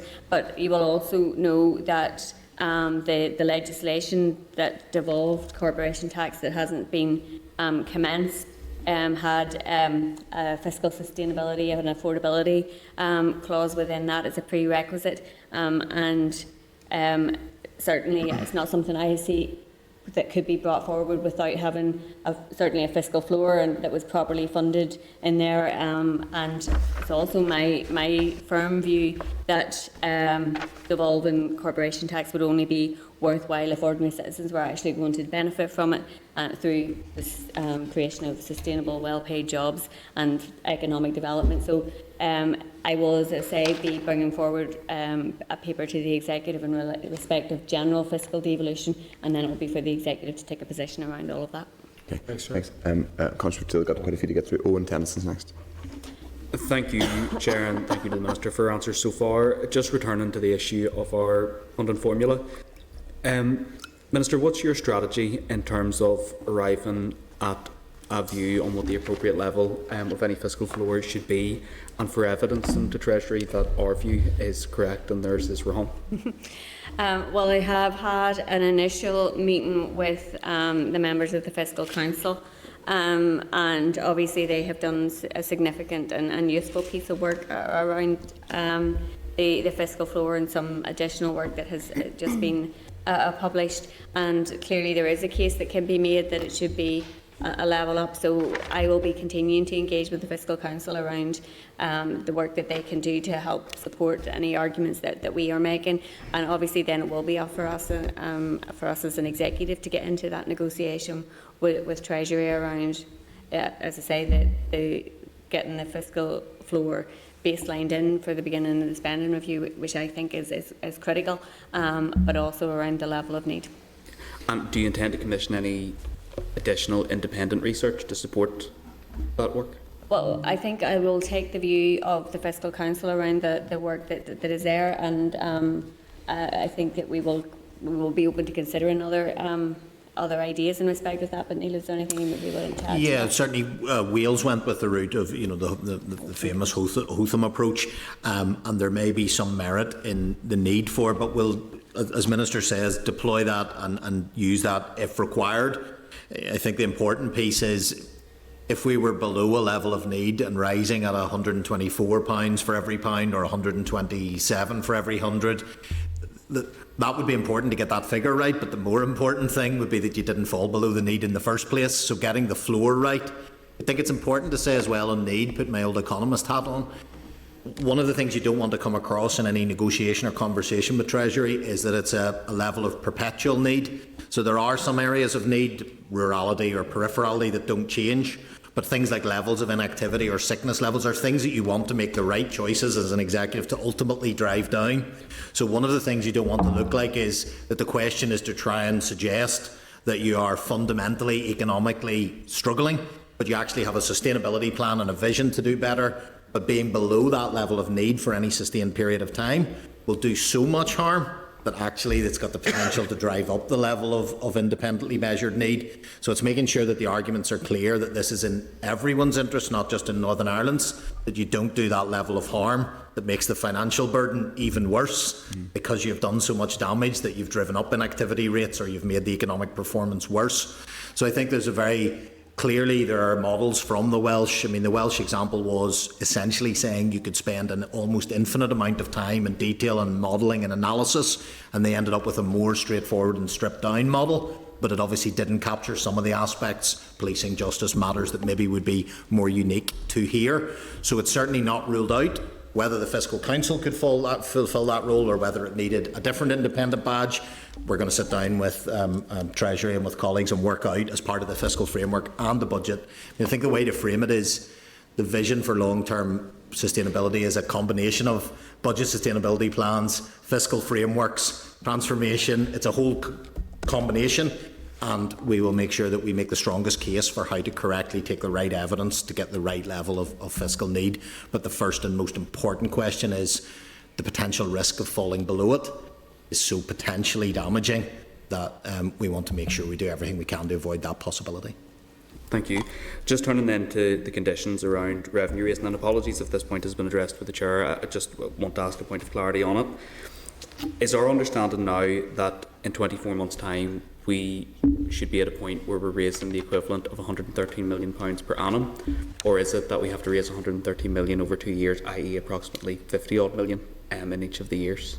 So it's certainly my understanding that it's the latter, that the conditionality is attached to the write-off of the £559 million, and I will emphasise again that we as an executive don't accept should be a condition attached to it, but that they have given us that extended time frame over which to do that. Yep. And in terms of two specific rating reliefs, and I understand that you're considering the outworking of the consultations, but do you have an initial view in policy terms around the domestic maximum value cap and the reliefs available to student halls of residence in particular? So I haven't considered individual rates reliefs that were included in the consultation, as I mentioned in I think either my earlier comments or in my opening comments. It was very binary, I suppose, in terms of the questions that were being asked. It was specifically focused on revenue raising and maybe not in terms of aligning it better to what we're trying to achieve economically or socially. So I haven't considered and I haven't seen the consultation responses or the feedback from the consultation responses to be able to take a view in respect of any of the individual rates release at this point. Okay, just one final question then, and it's been referenced by Jerry already in terms of corporation tax. It was referenced in the Safeguarding the Union document that was published by government. But do you have an estimation at this stage about what any reduction in corporation tax would actually mean for public finances, and do you think that any cut would actually even be affordable? So the costs of corporation tax being devolved, and Neil, you can help keep me right on this one, I think are quite out of date in relation to the figures that we have, and it would be part of any exercise in considering the devolution that we would seek to get updated figures in respect of that. Yes, and there was a lot of contention at that time as to how you impact behavioural or secondary effects. So there would still be quite a conversation to be had about how that mechanism would work, whether that be up or down, whatever the rates decision would be. The mechanism wouldn't be clear enough yet. And it is true to say the corporation tax picture, both in terms of what Northern Ireland generates and what happens across the UK, has changed quite substantially from those last estimates. We will be engaging with Treasury, have made the commitment again that they're going to be looking at matters around that, and we'll engage fully with that at the official level as well. Thank you. Thank you. You could of course save about £2.5 million a year by not proceeding with Sammy Wilson's the tax he decided to impose on us for non-existent long-haul flights, but I'll leave that one with you, Minister. Nicola Brogan. Thank you, Chair, and thank you, Minister, and to your officials for attending here this afternoon. Minister, I want to go back to something you've touched upon, and I know that you're fully aware of, is the crisis that's faced in the childcare sector at the minute, and many parents who require childcare providers and services. I suppose there are two issues at the moment. There's the kind of long-term solutions that we're looking at when it comes to the ongoing work on the childcare strategy, and what we want to see from that there. I've done a lot of work through Law Party Group with childcare providers and different stakeholders and parents involved with the childcare sector, and to me, from discussing with them over many years now, what they need is proper investment in the childcare sector itself, and something that will drive down the cost of childcare for parents and for families, and that will ensure that childcare staff are get the right pay and right conditions. So, first of all, I suppose I want to ask you, are you supportive of proper investment into the childcare sector? And do you agree that this is like a cross-departmental issue? You know, there is a role there for the Department of Health, Department for Economy and Department for Communities as well, especially when it comes to the likes of the workforce strategy and ensuring that we do get enough staff and people recruited into the childcare sector. So yeah, are you supportive of that there, first of all? Yeah, and I think the childcare strategy is a really important piece of work, and I know a number of members are really are really engaged in it. I know Diane and yourself and Kate and Alliance as well have been working considerably on these issues. And clearly the childcare strategy is a really important piece of work in and of itself, but it is, as you say, a long-term piece of work. Childcare is a priority for the executive. We agreed that, I think, at our first meeting, that it would be something that we wanted to see looked at on a cross-departmental basis, and it's really important that that work is done because, as you said, it involves a number of departments. I think one of the things that we need to get right is the model of support for the childcare sector, and considerable work has been done by parties in the absence of the executive being in place, and hopefully that is work that can be built upon. And I know the Education Minister at the minute is developing up some proposals in relation to what we can do, I suppose, in stages in terms of the immediate and then into the longer term in relation to the wider strategy. I think they investing in providers on the basis that they would then cap fees for parents, I think is a model that is potentially worth exploring further and taking forward. I think the work around the workforce strategy is really, really important. Childcare workers do a really important job in terms of child development. It's not just a babysitting service, you know, they do really important work, and their profession should be recognised as such. And it's important that we have a strategy to ensure that we are training and supporting those workers, but also supporting the providers to be able to hold on to those workers as well. So yeah, I'm fully supportive of a childcare strategy and work, as I say, in the shorter term and also into the longer term. Okay, thank you, Minister. And so just moving on from that, the shorter term, like I'm sure you're all the same as members are receiving lots of phone calls and messages and that from parents who prices are going up in the near future, and also lots of childcare providers get in touch with me as well saying we don't want to do this, but we've no other option because their costs are ever increasing. And I know there has been calls to the Education Minister to provide some type of interim support payments to childcare providers. Has there been any? Have you received any bid from the Education Minister yet, or can you go into that detail? So I would assume that the Education Minister will put forward any bids that he wanted to do in relation to childcare as part of the budget process, and I think the Education Minister is one of the first that I'm meeting in terms of bilaterals. So I'm sure that he will raise that with me when we meet. Okay, just one more point on that. I know that as Chair of the All Party Group, we've written to Treasury before asking for the removal of the cap on tax-free childcare and to increase the threshold. Would you be agreeable to do that, making the same request for us, please? Yeah, great, thank you. Just one final question, Minister. I know there's been a lot of discussion here today about fiscal sustainability, and you've said yourself that's one of your goals, to put the North on a sustainable footing.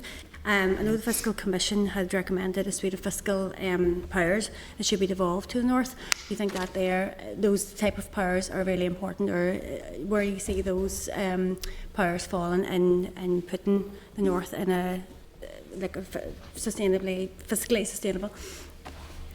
Yeah, I think that certainly the additional powers piece is part of that wider fiscal framework that's going to be really important. I think it's important that we have all the levers that we can at our disposal, and members will be aware of the letter that went from the executive on the day after it was formed to the British government, and additional fiscal powers were referenced within that. And I think clearly increased fiscal devolution would give the executive the ability to better manage its priorities locally, but devolving powers, I suppose, from my perspective, isn't just about being able to raise more money or being able to make decisions about how to raise more money. It's about policy goals. It's about trying to achieve our objective. It's about trying to influence choices and change behaviours and to pursue greater economic activity, as well as obviously potentially raising additional money for public services.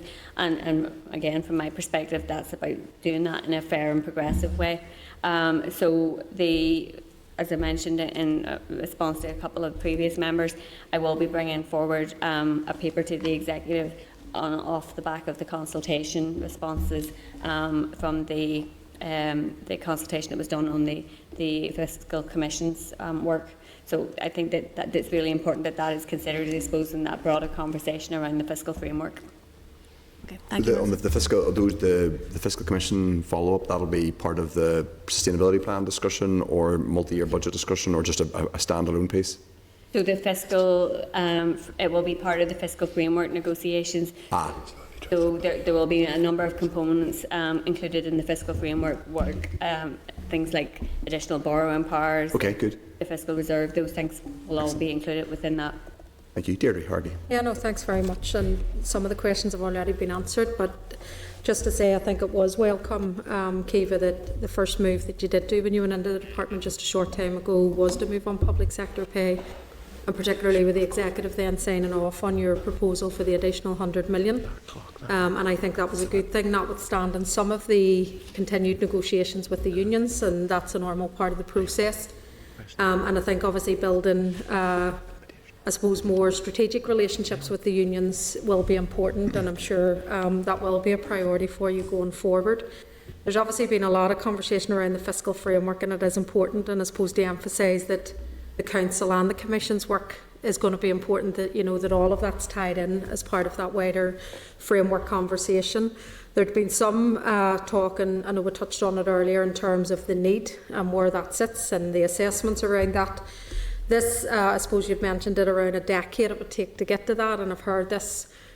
Where has that 10 years come from? I suppose, is that set in stone, or is it based on the Welsh example? And the other bit around your view on the potential to backdate once we get to a position that there is an agreed figure. So I'll take those in two parts. So the piece in relation to the level of need, the way it would be currently, it would be through the Barnett consequentials that the uplift would be applied. So the 124% would be applied only to additional Barnett consequentials. So what level of need that we would be sitting at the end of 25-26 would be below 124%, and then it would be whatever in-year allocations that we got that would begin to lift us up, and that would take a considerable period of time. Am I correct in my analysis? I was very impressed by that. I was thinking I was going to get a chance to step in, but I don't need to. So yes.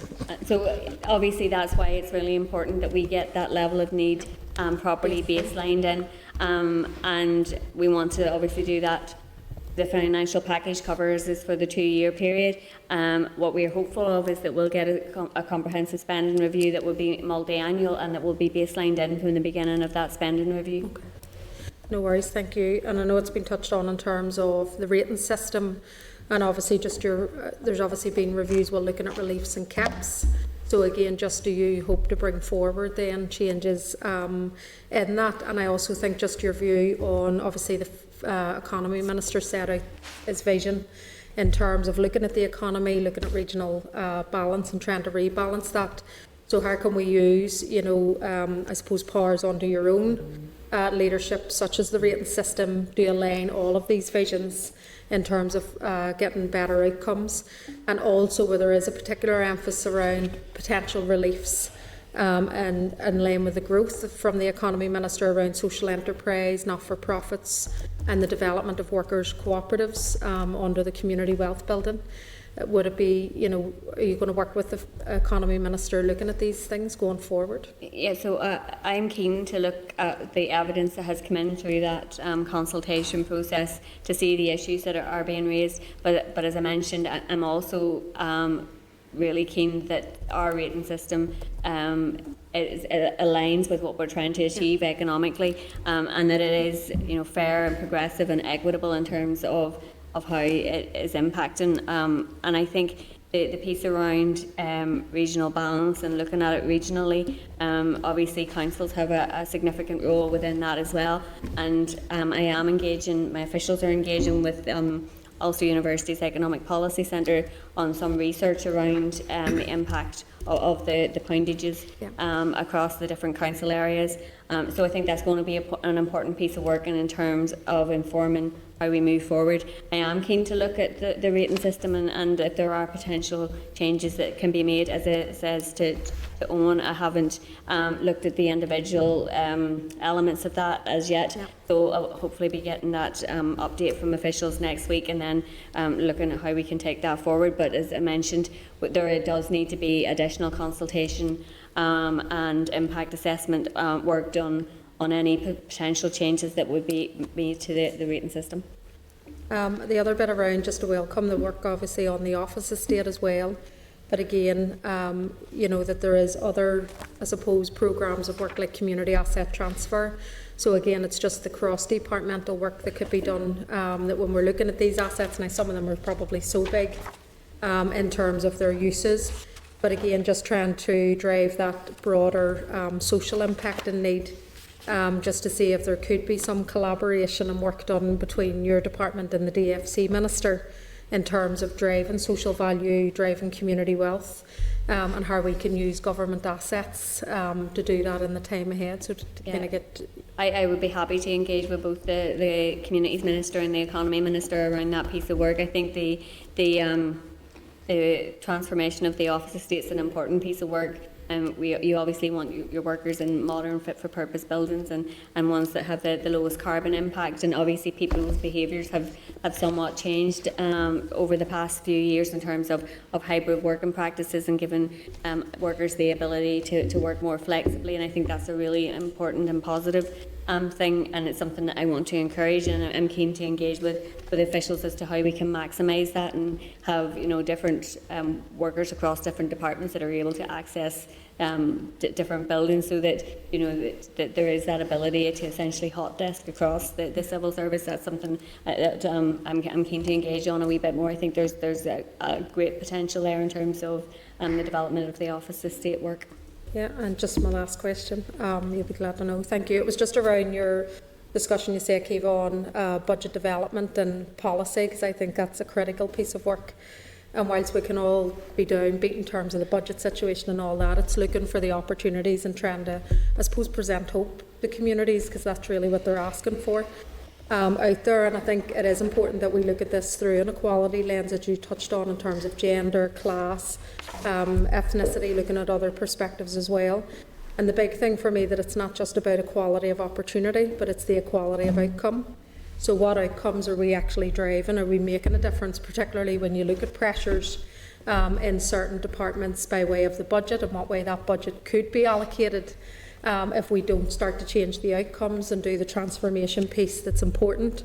I think one of the big areas in that as well for me is obviously the siloed working and what we can do in terms of budgets to encourage more collaboration across government in terms of reaching the outcomes that we want to see, because we know whether it's in health and education or justice, cases and presentations and pressures are becoming more complex and more resource intensive in terms of trying to overcome them. So encouraging or, you know, trying to, you know, look at ways that we can work in a more collaborative way, having teams that maybe the opportunity around the estate and the office development may allow some of this as well to actually get cross-departmental teams sitting side by side working together. So it's just to look at opportunities around that. But the other issue that we're seeing at the minute as well is the impact on the community and voluntary sector across the board. And I know we've had discussions in terms of public sector pay, but pay in terms of recruitment and retention of key workers across all of those sectors, including childcare and others, is a huge concern at the moment in terms of where these sectors are going to be. And we know when there's societal shocks like COVID or a financial downturn or crash, it's those sectors that often work with government in sustaining those services and actually making sure communities don't drop to a lower base as well. So there is a concern that they're often, though, in constrained budgets seen as the low-hanging fruit, and it's the first thing that's cut. So I think that policy development piece and tying it, looking at the equality issue, I think is going to be crucial in the time ahead. And it's just to see, you know, could your department, working with others, obviously look at having an engagement, you know, with the community and voluntary sector, with others, in terms of looking at these issues, but also looking at the opportunities that it could present to those sectors going forward. Yeah, and I think that's a really important piece of work, and obviously will tie really closely with a programme for government that will be outcome focused, and I think it's really important that that's the case. And I suppose the aim and objective of that kind of outcome-based programme for government was that you would bring departments together and decrease that siloed work and mentality, and I think that's something that we continue to face in terms of a challenge in relation to delivery. So it's obviously work for all ministers and departments in terms of trying to overcome that. This year, I suppose we're going to be a little bit challenged in terms of the equality screening work that we would obviously, and consultation work that we would obviously normally do in relation to the consultation period.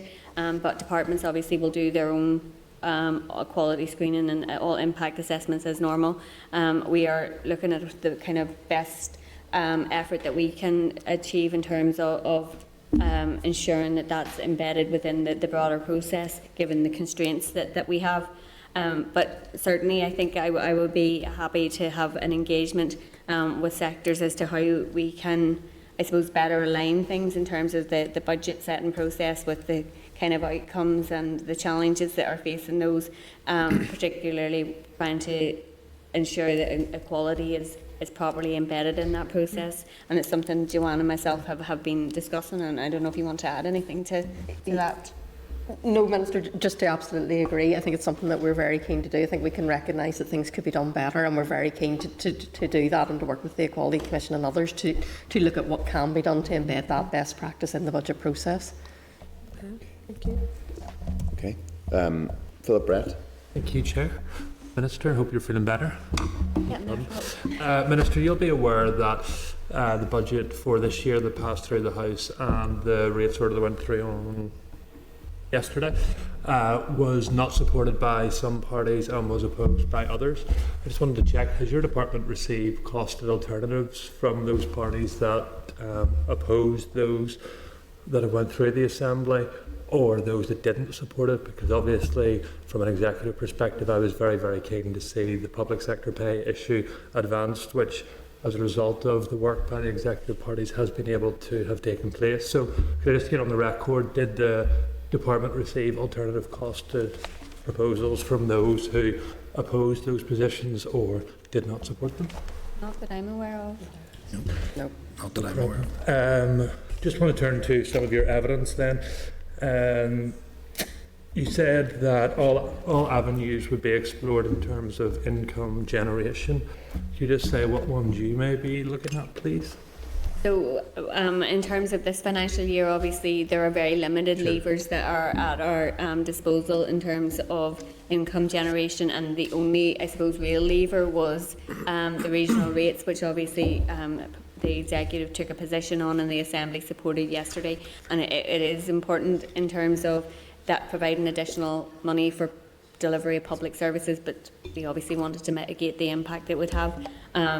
Departments themselves will have to look, and I already mentioned the huge pressures that they're going to face to deliver a balanced budget, and it is important that they look at every, I suppose, option that's open to them. As it says, there are no real new measures that can be introduced in the space in time for this financial year. So departments will just have to look within themselves as to what is, I guess, at their disposal. So we are really, really limited.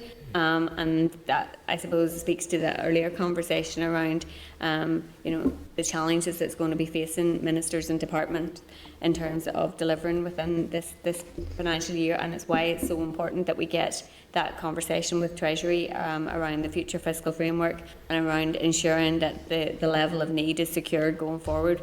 Because at the point in time that we are now, we have 2 years of financial package, and beyond that, we are not at need.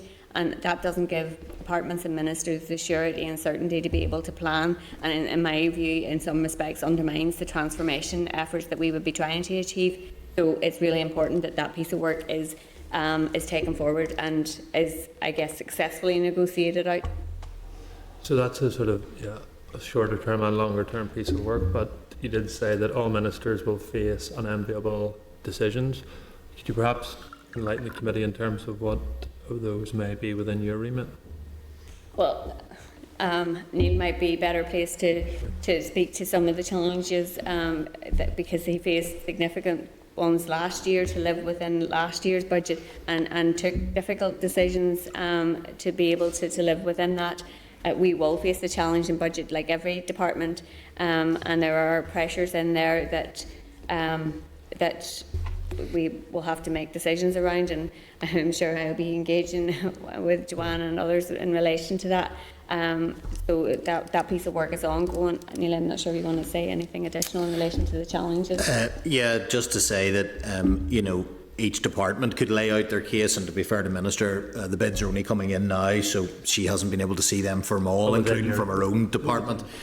From our own side, we have obviously sometimes we're often in the background providing the services to allow other departments to deliver. So our big priority is very much making sure that the services that we provide, shared services or otherwise, are done as efficiently and effectively. But the harsh reality of the scale of the budget pressures means we are in a world of looking down things and saying, can we stop this? Is this no longer required? Or are we definitely the right people to deliver this? And it is at that level, I think what's important to say to the committee is the scale of pressures are not achievable through belt tightening. It's not a little nip or a tuck here. It's a more fundamental assessment of whether actually everything that we do is still a requirement to do, and then presenting those options and choices to Minister to make the relevant decision. What we are working very hard across the Permanent Secretary table, and I know Minister with executive colleagues, is to try and reflect that the scale of this financial pressure means it's an executive, it's a systems-wide problem. We've heard a little bit about silos and departments here. The scale of this type of financial pressure isn't easily solved by saying, well, take this department in isolation from that. It's better looking through the lens of what things can you stop, what things are no longer required to be done. So certainly I'd be I'm very grateful to my colleagues across the department who've done so much during the last year to try and take the level of cuts and absorb rates increases. But I would say, as the accounting officer, if you ask me to find some little savings or belt tightening measures, they're not there. So if there are significant cuts coming to the department, it will be aligned to stopping doing certain things. Okay, I just want to cover two other points. So one, just in relation to additional fiscal powers. So slightly confused, but I'm easily confused, so don't worry. So the joint letter from the executive calling for additional powers, the start of your evidence in relation to corporation tax, Minister, you referenced the Economy Minister thought this was a long time off, and you may have been non-committal or you may have been committal, and I just picked you up wrong. So on the one hand we seem to be calling for additional powers, but on the other hand ruling out, from your perspective, corporation tax? So as I said, it will be a case of bringing the proposals to the executive across the range of tax powers, and different parties will have different perspectives on which, and it will be a case of trying to find a collective executive position in relation to that. But you'll be making a recommendation, presumably? Presumably it would be your job to make a recommendation. Well, at this point in time, I haven't received a paper from my officials in relation to the Fiscal Commission consultation responses, so that's obviously work that's in progress and something I'll be seeking to progress, because it is an important component of the negotiation that we're going to have with Treasury. So at this point in time, there aren't bits that are ruled in or out of that. The Fiscal Commission made mention of a number of powers, and it also spoke about revisiting corporation tax, so that those things will all be considered in respect of that. Do you have an opinion on corporation tax? As we have discussed over the course of this afternoon, we need to understand the costs, and my understanding is they were significant, and we also need to understand what the outcome that we are trying to achieve in relation to any of the powers. But obviously, as I mentioned, the devolution and having the levers at our disposal to be able to make decisions about is something that, and align those obviously with policy objectives, is something that I think that we should have the most powers possible at our disposal. So it's weighing up how we can take those forward. Obviously corporation tax has already been devolved, it's just not being commenced, so the work needs to be done in relation to the affordability and sustainability piece in relation to that. So you wouldn't commit to supporting all island harmonisation of the corporation tax rate at this stage? Well, as I mentioned, to me, the cutting of corporation tax has to align with the objectives that we're trying to achieve. It has to be about achieving sustainable, well-paid jobs, supporting businesses to grow further in economic development, and there would need to be an evidence base to support that.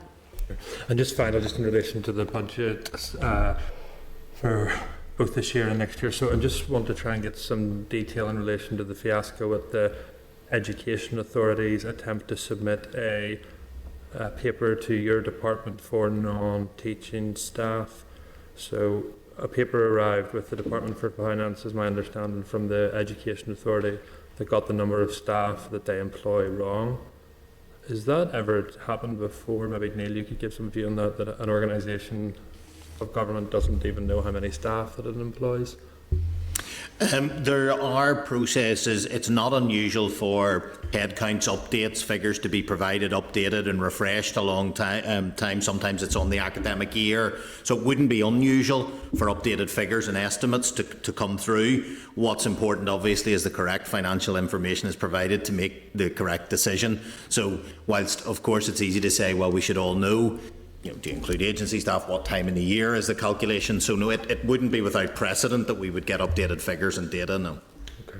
And my final one then, Minister, you'll know that I have tabled a couple of questions on this to you. Don't expect you may not know the answer to this, but has the Health Minister submitted a bid to you at this stage for additional funding for the Northern Ireland Hospice, as he has now undertaken to do? We have only just got budget returns in from departments, so we're still working through those. So it'd be too early for me to say whether there's a specific bid in there, but there will be a range of bids from every department. And to be fair to the Minister, we haven't worked through them, so she definitely hasn't had sight of those bids yet. Well, I'm delighted now that I've got Mr. Brett's agreement that the opposition will be able to avail of full suite of civil service expertise, and I will be setting up a meeting on Monday. I'm sure you have those expertise in house, man. Well, sadly we now haven't got the resource. We haven't yet got our opposition resource. So if you can nudge your friends in the Assembly Commission, that would help. And indeed, the communities minister, the communities minister to answer his questions. That would be a good start. Paul Frew. Yes, thank you, Chair, and thank you very much, Minister, for being here. I'm sure it's not easy with recovery from yesterday, and well done yesterday. Yeah. You did very well getting to the floor of the Assembly when you're sick. I know how it feels like. My question's around my concern around the positioning of the department to challenge the Treasury and know exactly what we're asking for and what we actually need. Now, I know definition of need is a really complicated factor, but when you look to Wales, the Treasury has set a precedent of not only having the fiscal floor at the wholesome definition of need, but also an uplift. And that uplift has benefited Wales to something like 1.17 billion. And some economists would state that even with that uplift, they're not going to hit the floor. So are we in that position as a finance department asking or requesting the same of the Treasury to be treated the same as Wales? So my understanding of Wales was that they were above need and coming down. We're the opposite. And there was work done by parties before the return of the executive where we looked at some of the levels of need and the different models, and the 5% uplift was included within figures at that point in time. So all of this, I suppose, is still open for consideration as to what we will put into our position going to Treasury. The work of the Fiscal Council has been really important in informing that level of need. Obviously, there's more work to be done in respect of that. And as I mentioned, for me, the really important piece is that baselining of it in from the beginning of the next spending review. And so obviously there's work that needs to be done quite quickly in terms of that kind of fiscal framework negotiation. And there will be, I guess, we will be seeking to engage with whoever is in Treasury at that point in time over how to take that forward. Maybe do you want to add anything? I'll just say I'd be looking at the quality of the work Sir Robert Choate and his colleagues have produced. I'd be very confident in the respect in which he is held at a UK level that we wouldn't be wanting in terms of level of expertise to provide the quality of work that would be needed to present arguments. I think there's two things that are important to say. One is the Welsh kind of, if you like, that sort of soft landing their level of need is not as demonstrably higher than the UK level as it is in Northern Ireland. So that means that there would be quite a strong debate to get the level precisely right, and I think it's important to reflect on the Fiscal Council's evidence that suggested there are many reasons why you could argue that the need would be higher indeed than 124, but there will be arguments deployed to say it could move in the other direction. So you couldn't go into that process being guaranteed that it's simply a question of how much higher it would be, and you need to go into that process knowing that it will be a lively and detailed academic debate about measurement of need, which, as you say, is not always it's as an art as much as it is a science as well. And then the second thing to say is there will be what we've tried to point out quite significantly is this period of falling below need, which has demonstrably happened, causes very particular harm. But there have been periods when Northern Ireland has been in a more Welsh-like position of being funded above, but almost always through one-off deals and package money, which doesn't really align with a sustainability agenda. So there's both the principle of just how much money you have, but actually under what framework it is provided so that you can have the surety of making long-term decisions. And that soft landing was provided because of the recognition that coming down sharply causes harm. So falling off cliffs obviously causes even more harm. So the very important arguments that are being deployed at the moment is that level of damage done would be so expensive to repair, and indeed many of the damages would not be ones you could count in pure cash terms. And I think that's the important message here, that is to deploy the arguments to say that making sure you don't fall into that sub-need funding form position avoids a very significant future financial pressure. Would be important to point out, Treasury would remark that this is something quite unique to devolved regions in terms of how it's handled. Funding in councils and others is different. So it isn't a straightforward argument to do, but through the work of what we've seen from the council and the reputation that they have, and indeed the teams that I would have internally within, I'd be very confident that we would have the quality of expertise to be able to debate effectively with Treasury. And Minister, you raised the issue about having to get a position very quickly. Have you a timescale for that, how quickly that is? And then secondly, and I'll end on this, Chair, the Treasury, are they accepting of the precedent that they have set for Wales? So in terms of time frame, so I mentioned a number of different, I suppose, elements of the work that we're undertaking. So there's work around the sustainability plan and engagement with Treasury on the fiscal framework negotiation. So we are at the moment securing a date for the next meeting with the Chief Secretary, and the timeframes that will be part of that conversation and our initial plans as to how we want to sequence it. I think that's probably the best way of putting it, and we'll put forward at that point. Obviously mindful too that there's going to be a general election at some point in the next number of months, and there's bandwidth issues probably, so it is important that we make as much progress as we possibly can in the interim. So there are, I suppose, some points like the May date that there is for the scope and work in relation to the sustainability plan, and then a sustainability plan by the end of August, early autumn. So there's a few points, and as I said, we will be putting forward, I guess, our proposals in relation to how we take that forward when we meet Treasury. And the Treasury then, the President of the two-prong of Holtham, are they accepting of that? So we haven't got into detailed negotiation with Treasury on the specifics of the fiscal floor piece of work at this point, but it's something obviously we'll be keen to do in terms of that future engagement.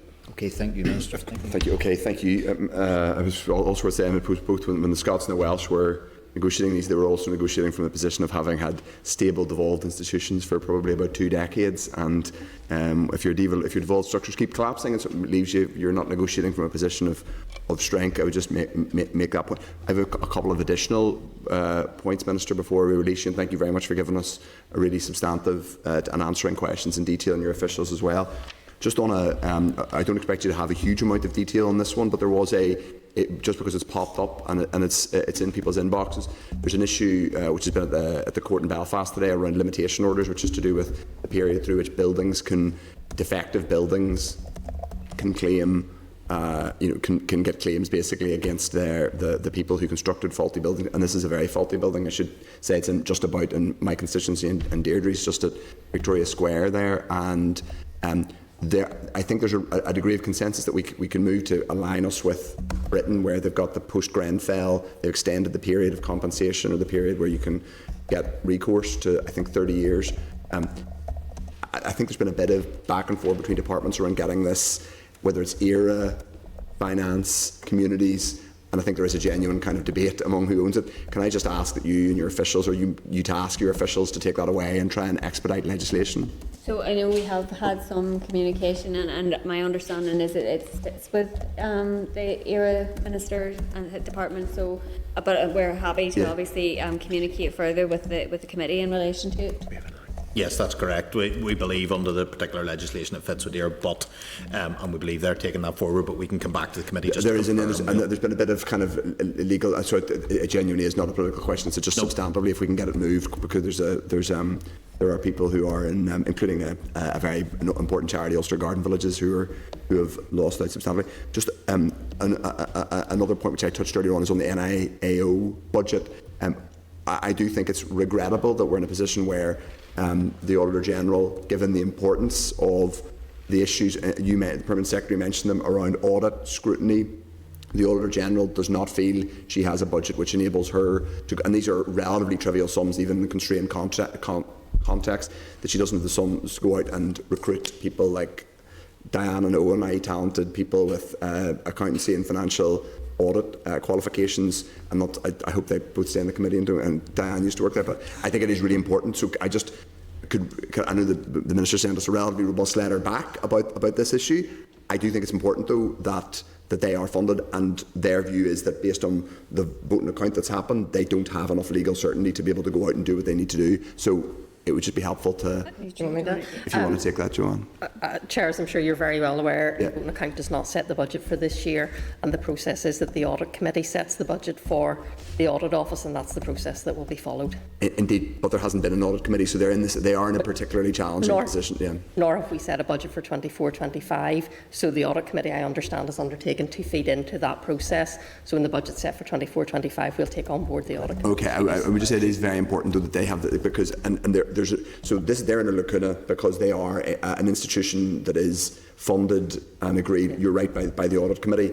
I think given the importance, and I'm not just saying this as an opposition politician, I think given the importance of the work they do and public confidence in audit scrutiny, given the work they've done on, for example, RHI, it's really important that we don't start off this half a mandate with them not being able to do their job, basically. But I'm sure that you appreciate too that the 24-25 budget hasn't been set and the process is still ongoing, and obviously we'll take into consideration what the Audit Committee are recommending. And given that commitment to follow the due process that the Audit Committee sets their budget, to be fair, the certainty they need to get is from the Audit Committee, not from the Department of Finance. On that principle, Chair, the same can be said for the utility regulator. Exactly the same process. Who does a tremendous piece of work, an enormous amount of work, which saves us all money in the long run with our water, gas and electricity in particular. And I can see with the work that I've done with them that they do an excellent work, but they are underfunded for what they could be doing. Okay, so you've got the spake in for the utility regulator, but I would just make this point. I mean, obviously part of this is because of collapse, basically. I just reiterate this point that it is very important that they can hire people in order to do a programme of work for the rest of the mandate. My final point is actually on something which one of your predecessors as Finance Minister and mine and Deirdre's predecessor, South Belfast MLA, Martina O'Malley, was talking about today, and I declare an interest too because I set up an all-party group on local media. There's a bit of an issue around, and these are relatively small sums, but they're vital to our local media, and I've corresponded with you, I think, about this, Neil, funding local ads, including civil service job ads going into local papers, and local papers getting ad revenue generally. It's something that your predecessor, Conor Murphy, was committed to. These are relatively small sums, but they're a really critical lifeline for our local media. So we'll just leave that one with you to take away as anything that can be done to ensure that those local papers that they get kind of first call on that, whether that's the civil service jobs. I know there's a consultation on that specifically, or more broadly. I think it is. I know that it is right, obviously, that departments look to get best value for money, but I do think these there's a big societal issue there if we start to wither at the revenue of these local media. So if you're happy to take that away, it'll be helpful to get a correspondence back on that. Yes, and we've corresponded. I just wanted to, not to the specifics of that, just put in record again, it fits into the last conversation too. The points that I made to earlier questions, we as a department, like others, will be looking at stopping things. And so it's not that we won't be able to make, we'll have to present options to Minister, definitely not opportunities, options to Minister about what difficult decisions need to be taken. All of the services, so we have to present all of those sets of options as to where we're spending money and what value we're getting for it. So we will take all of those options and bring them to Minister. I'll leave that point with you. These are critical. Local media is not just papers that do. I mean, they are community hubs, and if we lose them, we're losing something really important that scrutinises all of us doing our jobs. It's not always easy for us, but we need them to be there. And of course, that £2.5 million that we're subsidising non-existent long-haul flights. I say again, Steve Aiken, whose constituency isn't here, but I do think that's something we can look at, and there's something we could save some money on.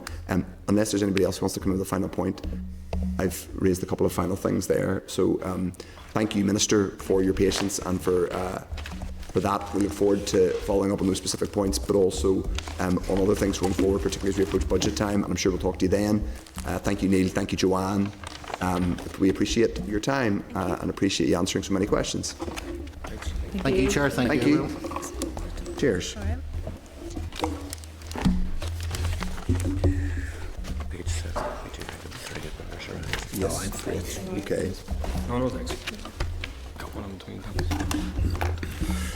Thanks, guys. Okay, thank you to the Minister. That was a really comprehensive briefing. Thanks to everybody for. I hope members. I think all members got in and weren't curtailed there and got. And thank you to the Minister and the officials for giving us. For answering questions, even the robust ones, comprehensively. I think we have already covered the. We're back on matters arising, which is agenda item 4. We're returning to that item to complete it from before the evidence session. Members, at page 60 of the meeting pack, the Assembly Audit Committee had copied this committee into correspondence. It is issued to the Minister of Finance. This is the issue I just raised with the Minister. As I said, I would.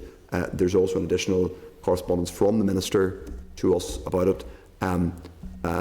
The department quite robust there about suggesting that that this is a matter for the audit committee. I do think, as the finance committee, that it is really important. We have a kind of well, certainly we have more public profile than the audit committee in terms of making clear the importance of scrutiny in terms of public spending.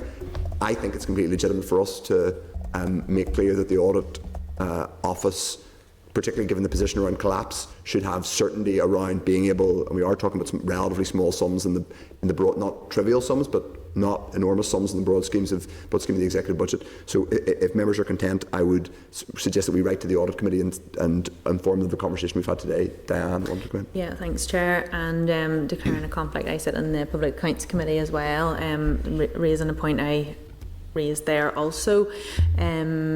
It would be my view that the Northern Ireland Audit Office should sit outside of the standard budgeting process for this reason, and also the regulators, as Paul had mentioned, the 3 bodies.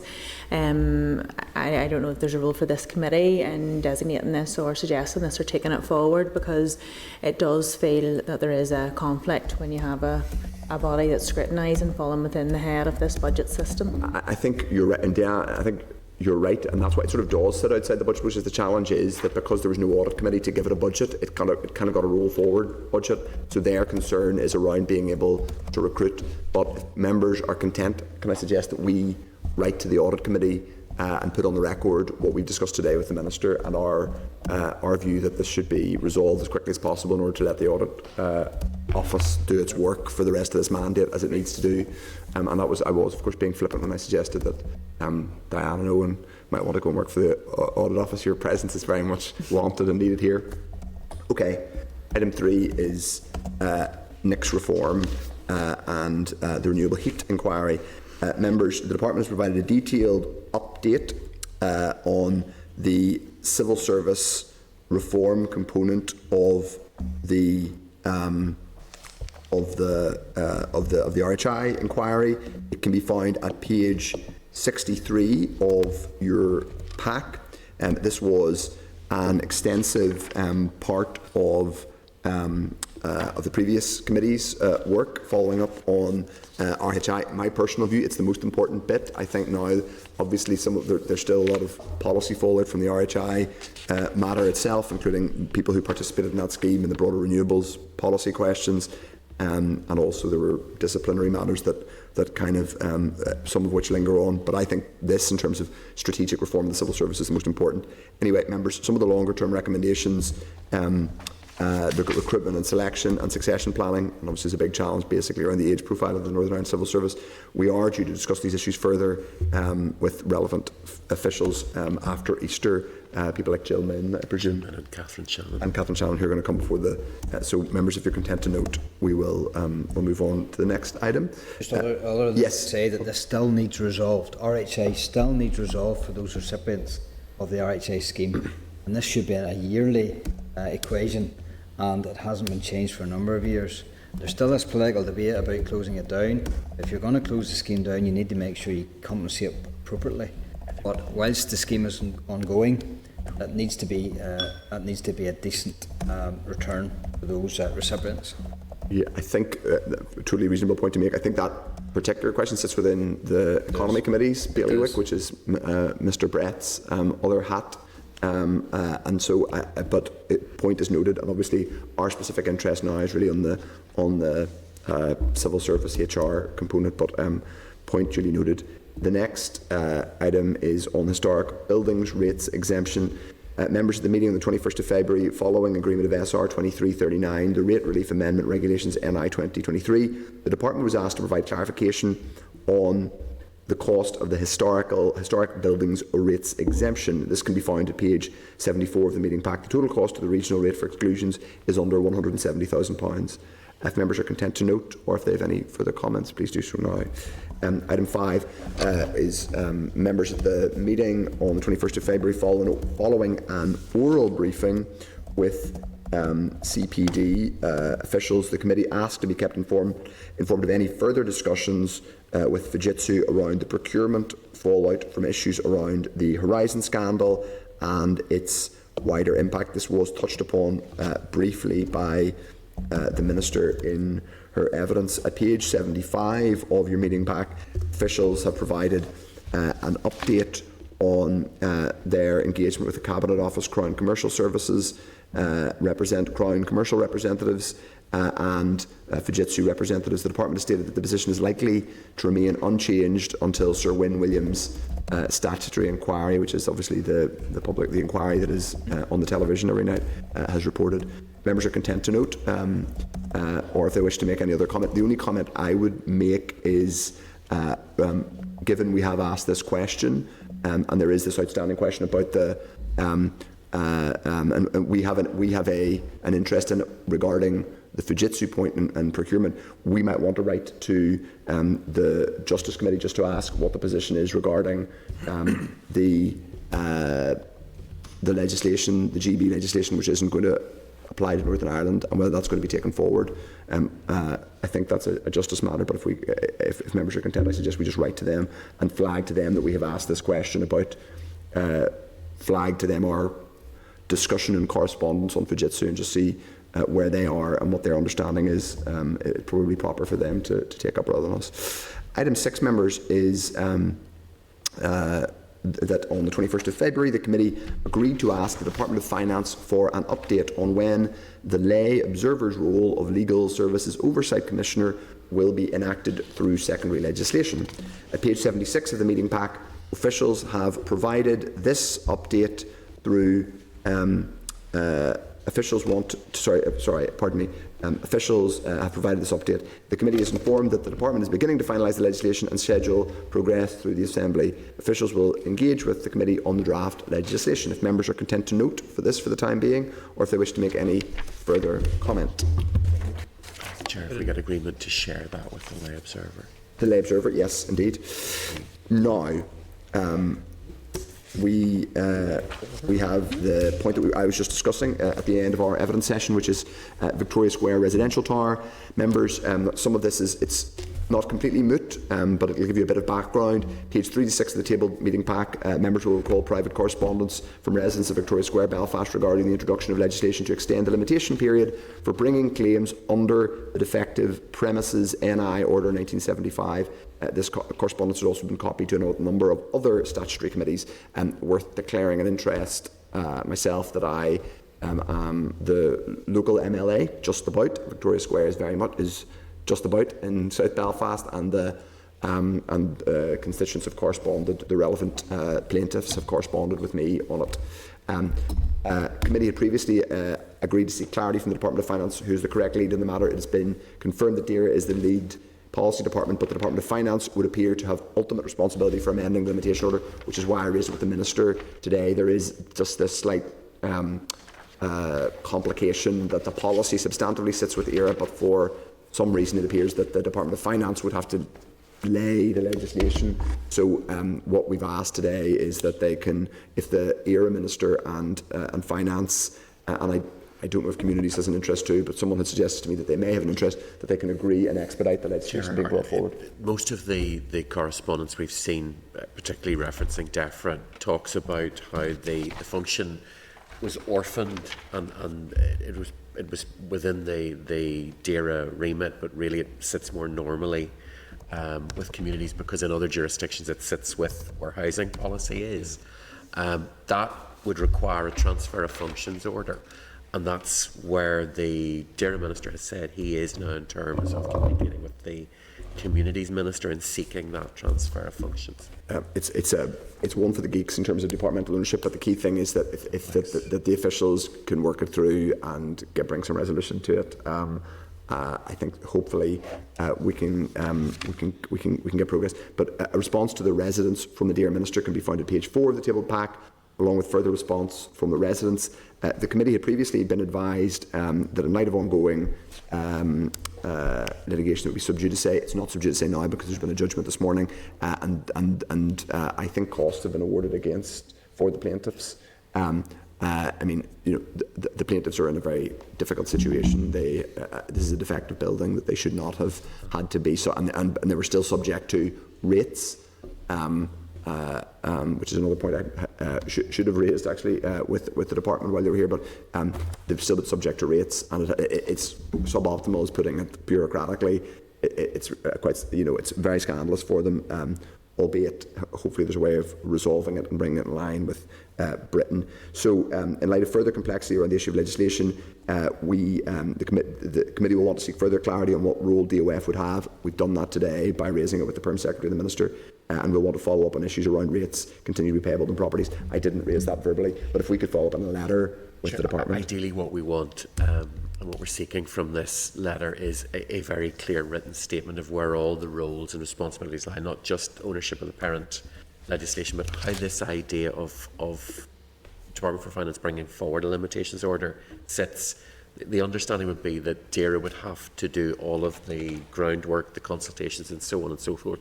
It would just be really useful for us to get that as a pinpoint piece of writing. So if sorry.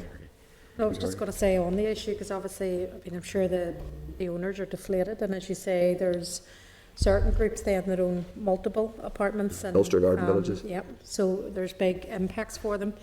And if you are reading some of the responses, and I'm not putting fault on individual departments, because there are historic reasons, but it would deflate you even further if you're, the tenants who are the homeowners that are reading this. So, and I know it's going to come up in Justice that I'm on tomorrow, and you're going through the same roundabout. So, it's whether we can get even as well the head of civil service in terms of coordinating action around this. I know the Justice Committee asked for that, because by the time DERA speaks to DFC and all that takes time. And is there emergency stuff that we could be doing to help families and those impacted? And this could come up again. You just don't know.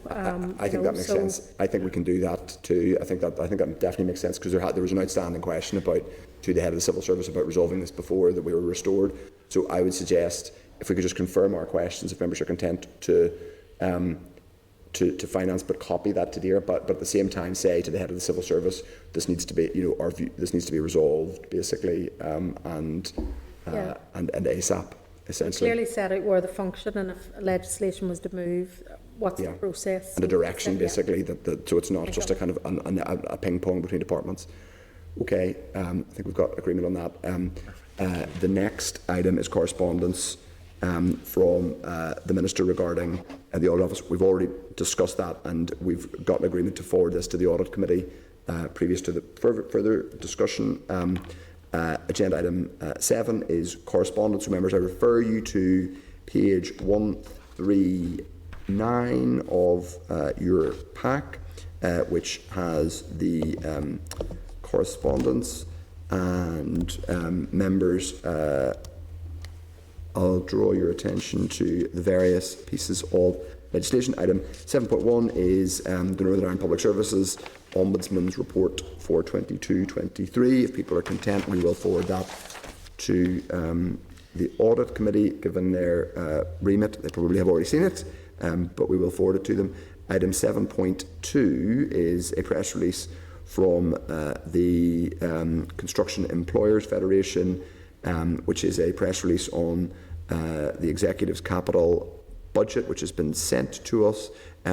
This is obviously just to note, but members, we are doing an informal video call with CEF tomorrow. It's open to any member who wants to attend. It's at 10 a.m. and a link has been forwarded to everybody in the committee. So, and item 7.3, Department of Finance press release on appointment of special advisors has been forwarded to page 157 of the meeting packs. Individual salaries have been determined by senior officials in the DOF as the department with overall responsibility for determining pay policies and conditions of employment for all NICS employees. In line with the Civil Service Special Advisors Act 2013, an annual report detailing the numbers and costs will be published by the department in April. So obviously already had some coverage, but if there's any comments on that, otherwise we'll move on. Jim Alister's no longer on the committee, and Jim would no doubt want to have a prolonged conversation about it were he here. Item 8 is the draft forward work programme. Now, I might ask the clerk to speak because there's a couple of bits you wanted to raise, Peter. Chair, yeah. So next week we have officials back with the spring supplementary estimates, and we'll get a written briefing on the outturn. We mentioned before we're going to bring back officials again to look at the final outturn for 23-24 after Easter, and also about round 13, which is specific to ALBs, and that's part of the new reporting arrangements.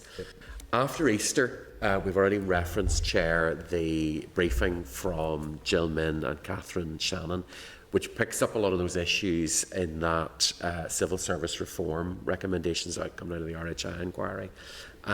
Following on from that, there'll also then be a briefing on the 17th from the department again, picking up on some of the issues from the predecessor committee around marriage and civil partnership reform. So it's a wider DSO briefing just to kind of give us an indication of things we're going to be looking at coming down the line. Then the other thing I wanted to request, Chair, was for the 24th of April, is if members are content, we do the first of our strategic planning exercises. 24th, not 27th, yeah. Yeah, I don't know why I'd written the 27th. It's 24th. So that would allow us to pick up a lot of what the Minister has said today in terms of work that she's looking at and work that's coming, and it would give members an opportunity to discuss how they want to approach that. So if members are content, we would set aside the 24th. We wouldn't have a normal committee meeting. We would do that strategy session, and we can provide further details on that. Chair Carroll. Thanks, Peter and Clerk, for that. I think it was useful getting an hour and a half with the Minister. Previously been on the Health Committee, the Health Minister was obviously doing a lot of other stuff, but an hour was very rushed. So just if we can factor in an hour and a half, I think for, it felt like it wasn't rushed, but a lot of issues were covered. So just if that can be factored in, I think it'll be useful for myself and the others. Set the precedent, yes. Are we still meeting next week at 1 again? For the other shift? We've got, so we're still in here next week, and we will have another go at a photograph. But we've still haven't done the loudest tie I have. And we need to do that photograph. We've got to get that on the Twitter feed, or the X feed, or whatever we're going to call that. We have training beforehand from Ray's, specifically around the SSE. So it'll make the briefing probably have greater logic to it. So that'll be 1 o'clock in here, and we'll do the usual arrangements beforehand. Yes. So this brings up, can I just suggest that we I mean, Joanne would always be willing to answer these questions anyway, but that we get if there are any updates on the negotiations which she's talking about, that she's able to give us an update. Obviously, it's in real time, so any of the discussions with the Treasury or any of that, to the extent that it's she'd want to talk about it in public, and there will be certain things that they wouldn't want to. Where they wouldn't want to say anything publicly, that's totally fine. But just if she's able to give us an update, should we ask? And then we have we've got the education briefing too. Okay, and then we have a break for Easter, and then we're back here after that. And it's a movable feast, and obviously we've all been kind of rushing through the first few weeks, but hopefully post Easter we'll have the opportunity, and I'm keen that we have the opportunity to open it up in terms of other priorities. We obviously, our core function is to scrutinise the budget process and spending process, but always remain open to colleagues coming up with ideas and things that they want in terms of inquiry time and things that we can be looking at. Obviously, as long as it pertains to the work of the Department of Finance. Chair, just on the budget process, I should also have flagged up, we have the date confirmed. Members will have seen this in the timings that have come out from the Business Office. So the SSEs and vote on account are going to be on the Tuesday after Easter. So that's Tuesday the 9th. Yeah, Tuesday the 9th. So it's first item, it's first item after member statement on that day. So just to flag up to members that if they wish to participate in that debate, it's one of those situations that it's worth reminding everybody it's still about the 23-24 budget. It's not the new budget yet. This is the end of year, setting everything straight in terms of accounts, and then voting to ensure that those monies are agreed and so on. And then we will be clear to start into the new budget process then for the end of April. Okay. People are content with the forward work program. Any other business? The only other business I wanted to raise, I don't think we've had a response yet from the Treasury about our invitation. I think at this point we should escalate, because if it was a letter that went, was it a letter that went from me, or was it a letter that went from you? We always do that from a chair.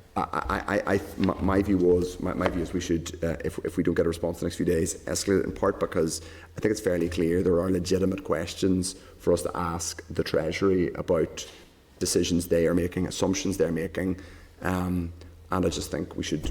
I think we should set as a matter of principle. There is no hard and fast rule that a UK government minister doesn't speak to devolved institutions, and given so much of what they're doing is unilateral, I think we're all agreed on that, is unilateral stuff. I think we should have the opportunity to question them on the unilateral decisions they made. For example, Michael Gove has gone and given evidence in front of the Scottish Parliament. So I think, given the Minister came and gave us an hour and a half of evidence today, I don't think it's unreasonable that we are robust in challenging them to Chair, that doesn't mean they'll agree to it, but certainly officials I think should, and I don't think we should be coy about pressing the case. This ties into the meeting of the Finance Committee's Interparliamentary Forum next week that I'm going to attend.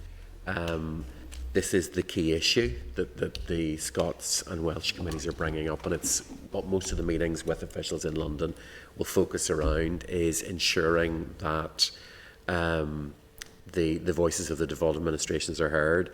And I'll be bringing to committee next week a draft letter that will be signed with both those chairs. Obviously, without us having the chair there, we wouldn't be able to have your signature on it, but it'll give members an idea of what the Welsh and Scots are looking at in terms of this, and it might just be helpful in terms of where the committee wants to go in terms of that escalation. Okay.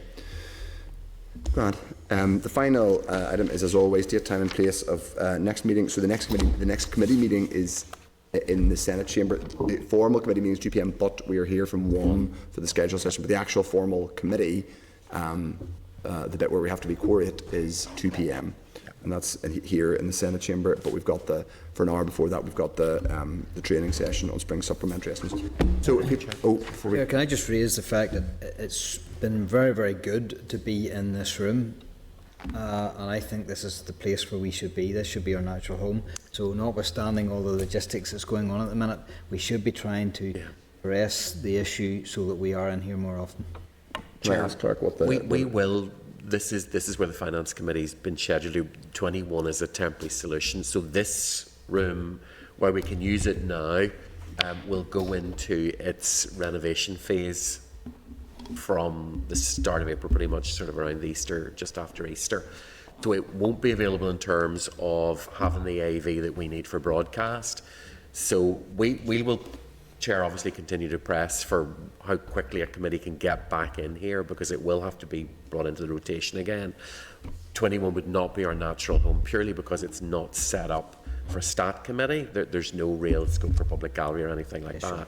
And it's difficult access for witnesses. So absolutely, Chair, we'll be continuing to press to be back in. Okay. Thank you, everyone. Meeting's now adjourned. Is the Northern Ireland Assembly Senate Chamber programme signed? This is the Northern Ireland Assembly Senate Chamber programme signed.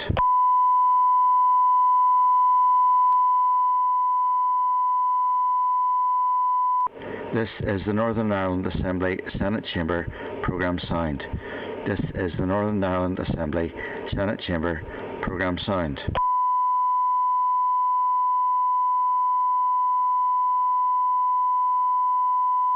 This is the Northern Ireland Assembly Senate Chamber programme signed.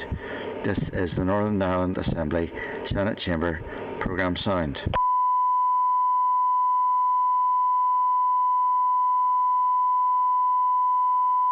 This is the Northern Ireland Assembly Senate Chamber programme signed.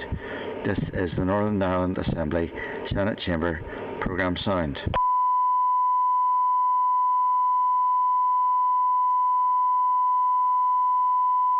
This is the Northern Ireland Assembly Senate Chamber programme signed.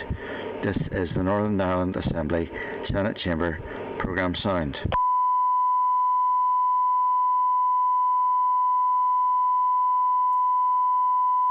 This is the Northern Ireland Assembly Senate Chamber programme signed. This is the Northern Ireland Assembly Senate Chamber programme signed.